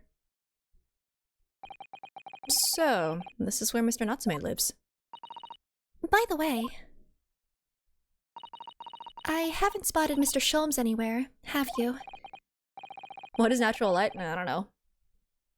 I haven't seen it in 20 years. Anyway, no, that's not true, but according to what Mr. Garrett told us, the great detective should be around here somewhere investigating. Oh, I'm so ready. I'm so ready to see what weird location he's in. It's gonna be like just around the corner, so I'm gonna investigate everything here first. Gas pipes? Maybe. I'm surprised it's in a room, like a lodging room though. That I feel like that shouldn't be within the power of someone who's staying here. Oh look, it's a beckoning cat from home! It's a bit big and bulky, isn't it? Surely Mr. Natsume didn't bring that Maneki Neko all the way from Japan with him. I hardly think that you're in a position to comment, Mr. Naruhodo. Are you forgetting the enormous Daruma doll that you brought in your luggage? Well, it can be dangerous traveling abroad. I wanted a lucky charm. Well, I imagine Mr. Natsume wanted the same, and this cat is sure to beckon good luck to him. It's not doing a very good job so far, is it? You mustn't say such things! I didn't say a word. Why are my eyes such a giveaway? Oh, okay, so at least we have confirmation that it's because he's a terrible poker face. Books. Look at all those books stacked up there. They almost reached the ceiling. They're all works of English literature, and they all smell so musty. With this volume of books to hand, you'll never be short of reading material, would you? No, what a dreamy idea. A bad dream, maybe. For me, at least. Ah, so saith the English major. Mind you, I don't imagine the book that's at the bottom of the pile now will ever be read again. So reading it is an experience that comes but once in a lifetime, just as the tea ceremony teaches us. Certainly didn't expect the conversation to turn down the path of tea ceremony philosophy.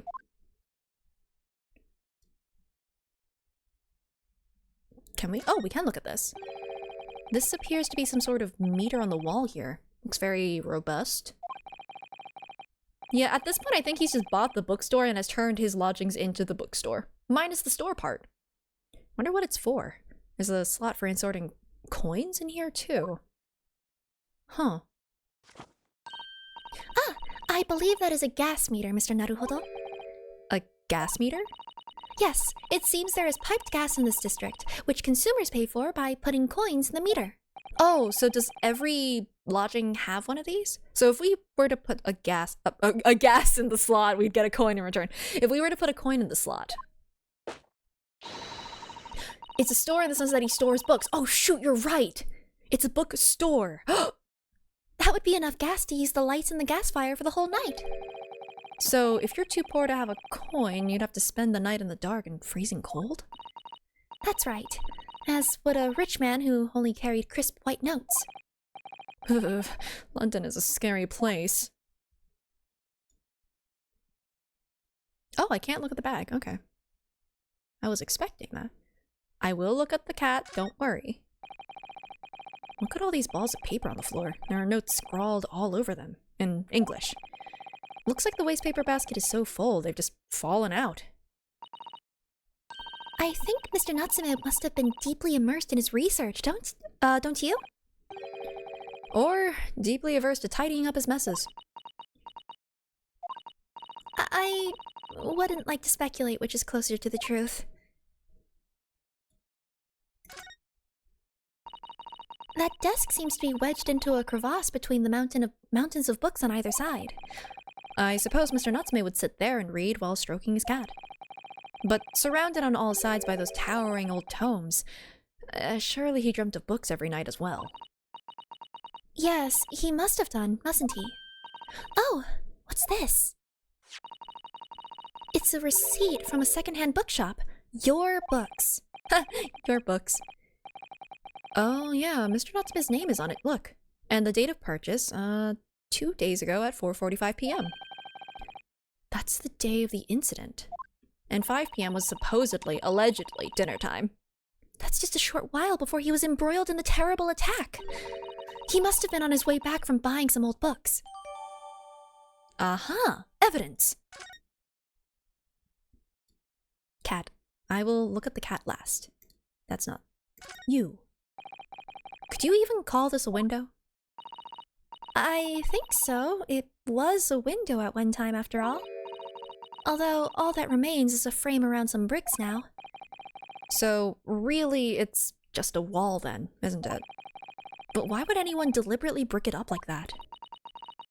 I'm afraid I have no idea. Paranoia? Ah, perhaps Mr. Natsume painted the brick design on it in a fit of whimsy. That is alarmingly feasible. Anyway, whatever the reason, the lack of ventilation in here makes the place very oppressive. It does. I imagine being cooped up in a room like this would be extremely trying. Tax evasion. Okay, you can look at the cat now.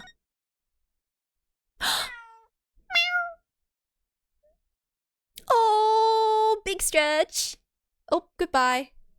Yeah, that's what cats do. Oh my, what an adorable little cat. Perhaps he's looking after all the books while his master is away. I don't know about that. He disappeared into that pile of books as quick as a flash. It was a tricolor Mikke, wasn't it? Do they even have that sort of cat here in Great Britain? Perhaps Mr. Natsume brought the little creature with him from Japan. That's made me feel homesick now. Already? We've only been in the country for 2 days. Goodbye, cat. Can we... Psst, psst, psst, psst. Okay. Where is he? Oh, okay. That's not as funny. But it's a nice pose. Anything else? Nope. Hello! Ah! Look, Mr. Naruhodo! How did they miss that?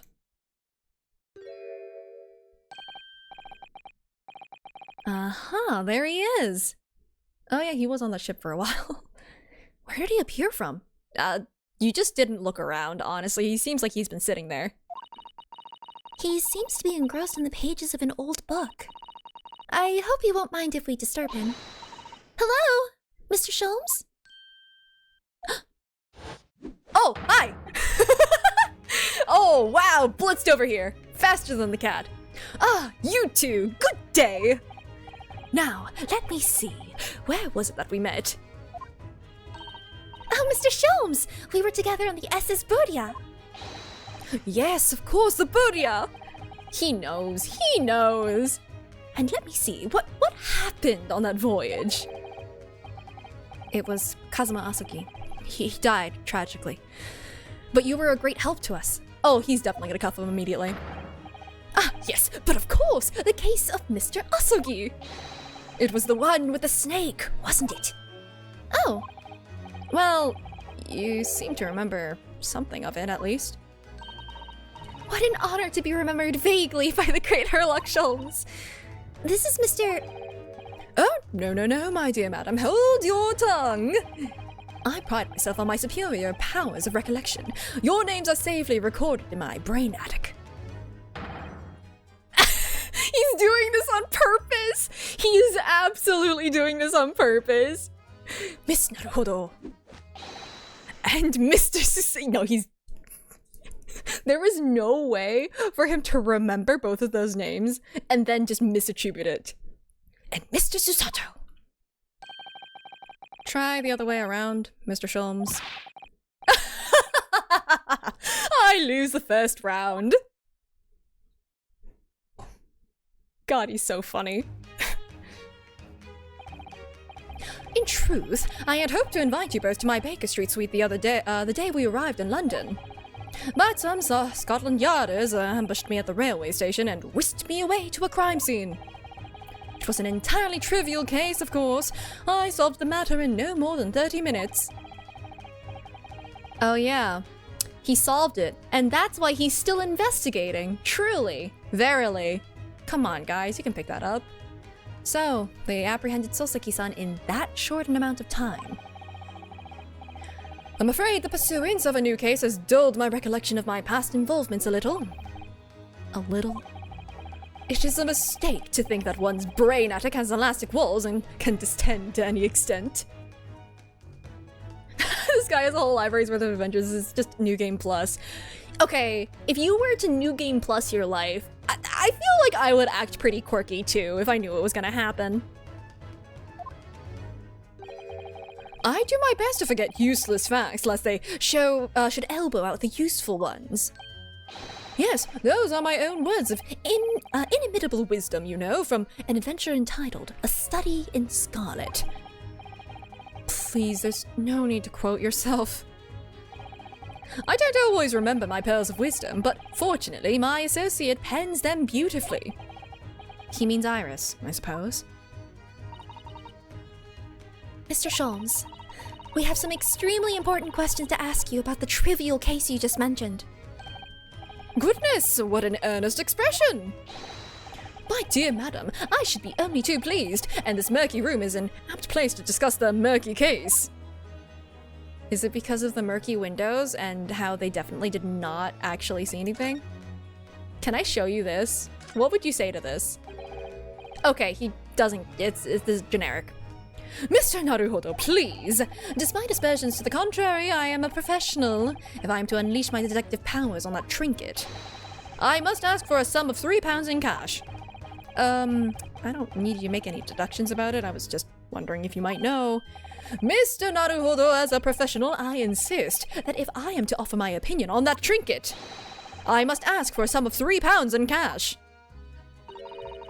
I believe Mr. Sholmes has his eye on an expensive copy of the complete works of Shakespeare. Yes, to stand on the stage amid rapturous applause. It has long been a dream of mine, as you know. I literally had no idea. I mean, he is definitely a theater kid enough for that. Okay. Hello! We know this to be the lodgings of a Japanese foreign student by the name of Natsume Soseki. Seems that you assisted in his arrest, Mr. Sholmes, for the stabbing of a young woman outside here on Briar Road. Natsume, yes, I believe it was a name rather along those lines. But Mr. Natsume denies it. Was it really justifiable to arrest him on so little? I'm sorry, Mr. Sato, but I have not the slightest idea what you mean. What? I can't believe he was looking Susato-san squarely in the eye while feigning ignorance. Okay, again, I posit that he directed them to the person who was there, but he never said that Natsume Soseki did it. It was just that, you know, the guy panicked and started saying, yes, I do, and was presumed guilty on that. That's what I'm assuming happened. So, like, he said that Natsume Soseki was apprehended, not that he apprehended him. Or so I assume. I don't know. It's why he's investigating, yeah? He thinks he's innocent. I assure you, I'm not merely feigning ignorance. It would appear as if the pair of you are under some misapprehension. He's asking for 483 483 pounds. That is crazy. Dude. Oh, how? I assure you, I have no recollection of accusing your astute compatriot of the crime. But that doesn't make sense. The good detectives of Scotland Yard made the following request of me, and I quote verbatim: "We need you to ascertain the identity and whereabouts of a man seen fleeing the crime scene." Ah, a man seen fleeing. There were a number of books scattered on the pavement at the scene. Oh, that's how they found him. From the book plates, I was quickly able to determine the bookshop from which they had been purchased. On speaking with the proprietor, I was immediately led to this address. Elementary, wouldn't you say? I believe there is a receipt around here somewhere from the establishment in question. So, you don't think Mr. Natsume is the culprit, then? That I could not tell you. But it was aggravating my faculties, hence why I returned here. However, this place is such a trove of fascinating books, I found myself quite lost in bibliophily. Frick! Bibliophily. Sure, love of books. I know what it means, I just can't speak. Do not be deceived into believing that I am a man of leisure. No, no, no. Oh dear. You want to bet that those books had something to do with the case?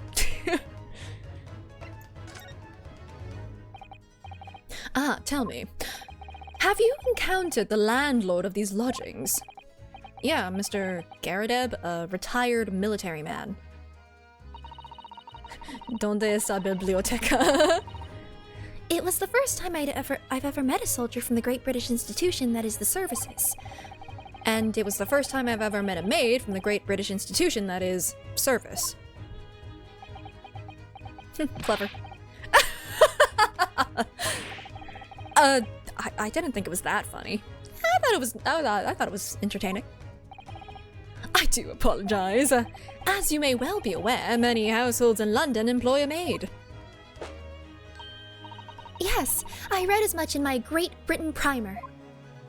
Oop, take care. Rest well. And so, conversely, whether or not a household employs a maid has come to betoken the social standing of those dwelling therein. Betoken their social standing? Sorry? But simply, my dear fellow, those who employ at least a single maid are considered middle class. Those who do not are beneath that.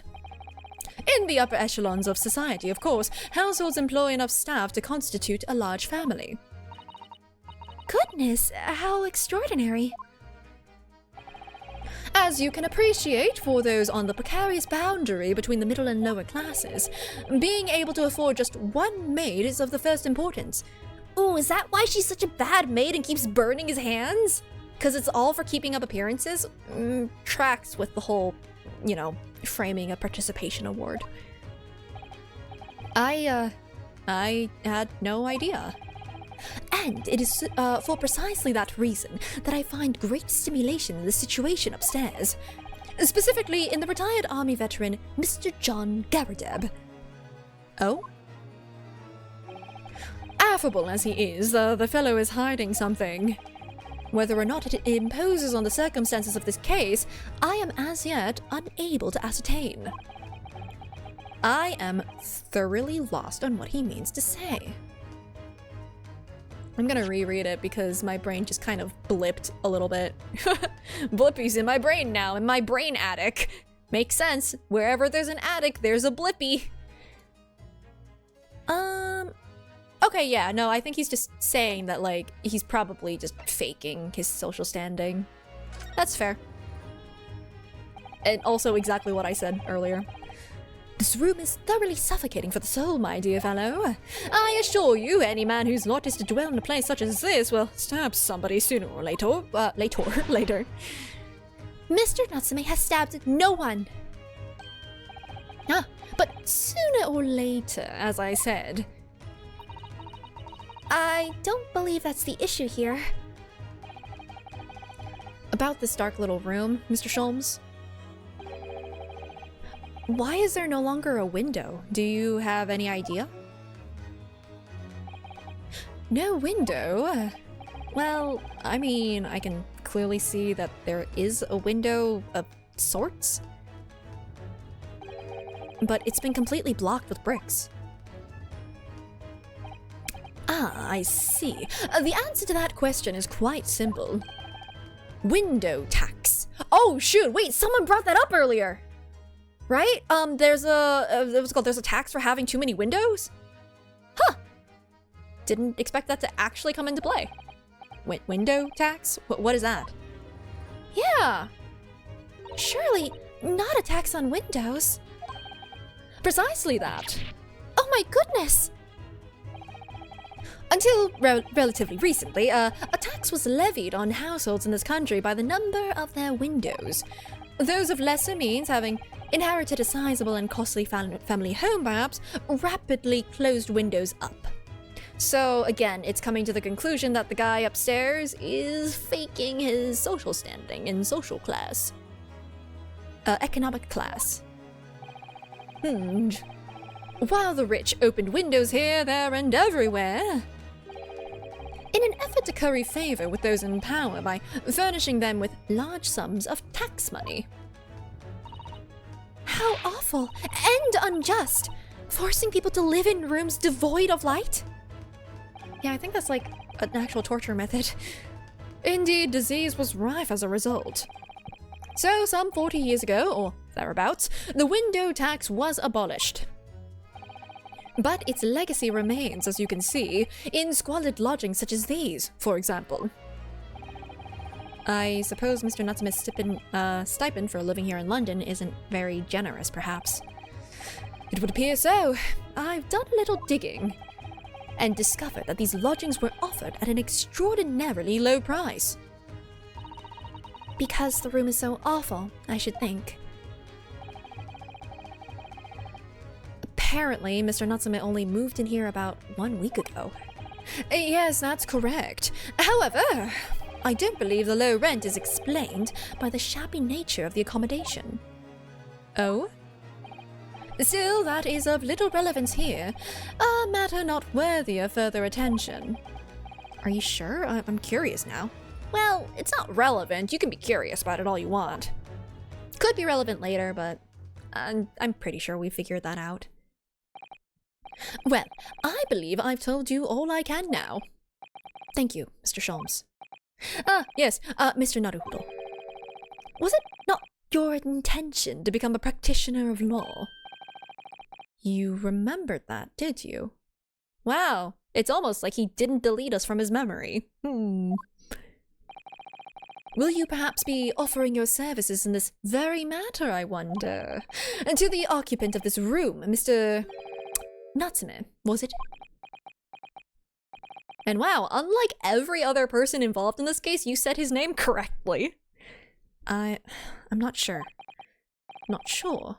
On what grounds? Well, I actually defended someone in court here only yesterday. Really? Well then, I congratulate sir on an ambition realized, and so promptly too. The thing is, it's really made me question things. Am I right to believe in my clients, to trust in their innocence? Yes. Trust. Mr. Sholmes. Mr. Natsume didn't do it, did he? My dear fellow, I haven't the first idea! He knows. No. I feel like he does, like, at the very least, he has a theory, but this is to make sure that he's actually fully confident. This is definitely you need to be fully confident as a lawyer here. In order to survive here, you need to actually believe in them. Believe in them, believe in yourself. I don't know, he gives support in the weirdest of ways. This is kind of moral support, in that I will make you support yourself. Oh, but I thought that's why you were here. Didn't you come back to investigate? Yes, that was indeed my initial intention. But there are simply too many fascinating books here. I couldn't possibly ignore them. I call BS on that. Oh, I see. Nevertheless, there are two facts that I can state quite unequivocally. The man who fled the scene of the crime 2 days ago was the Japanese occupant of this room, and there are witnesses who swear to having seen the same man commit the crime. That is all I can say. Ah, and one more thing. Oh, what is it, Mr. Sholmes? Tell us. I cannot say with any certainty whether or not it is of relevance to this case, but I am quite sure that the retired army man who owns this property is hiding something. Yeah, he very obviously is. Mr. Garrett is? Mr. Sholmes said as much before, actually, didn't he? Anyway, at present, that is really all that plays on my mind in relation to this case. Find it out for yourself. Gotcha. Mr. Naruhodo, as yet our investigations have uncovered nothing that could help establish Mr. Natsume's innocence. No, you're right. Perhaps it's time we probed a little deeper into Mr. Garrett secret.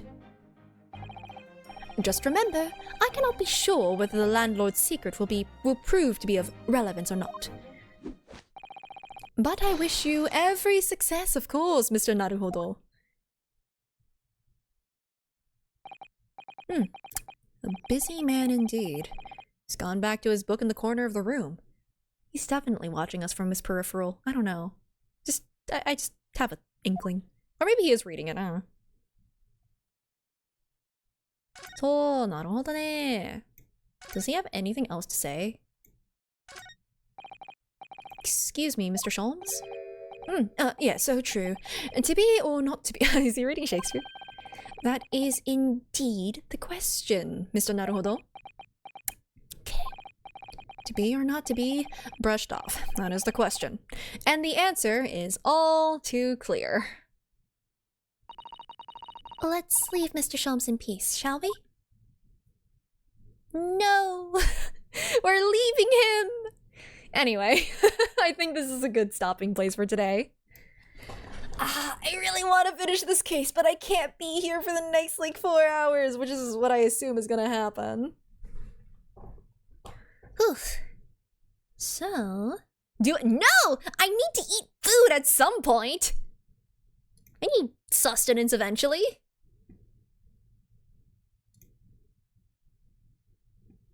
Working dinner. I am not gonna mukbang time. Okay, all honesty, I'm probably you're never gonna catch me eating while streaming because I don't take food into other rooms other than the kitchen eating areas because I have had ant issues before in the past and I'm not risking anything. They suck. I hate them. Let us see who is streaming. Oh shoot, I haven't streamed Molly in a while. Yeah, ants freaking suck. I have tried all sorts of things. The worst part is that my room has nothing for them. There is no food. There is no water. It's not very humid in my room or anything. They were just there and occasionally just crawled on my bed and I hated it. It was awful. Terrible. But yeah, they're gone now, so. It's fine. Chose an apartment that isn't on the ground floor? My room is not on the ground floor. I am not on the ground floor, and yet they still insist on showing up, knocking, just hey, how's it going, buddy? And I'm like, please leave, you're not even paying rent. Not even 3 pounds. I'm kidding, I don't know what their rent is here. It's not 3 pounds. 3 pounds is a lot, actually. Ant traps are nice, they ignored them. I had a real rough time, and that's why I'm incredibly paranoid. In the end, I had to get a spray that actual exterminators use, a more heavy duty one. And yeah, no, I tried all sorts of traps. I tried the ones that have savory stuff. I tried the sweet ones. I tried gel traps, not gel traps. They just hate me or love my room. So maybe they love me actually. And It's not mutual.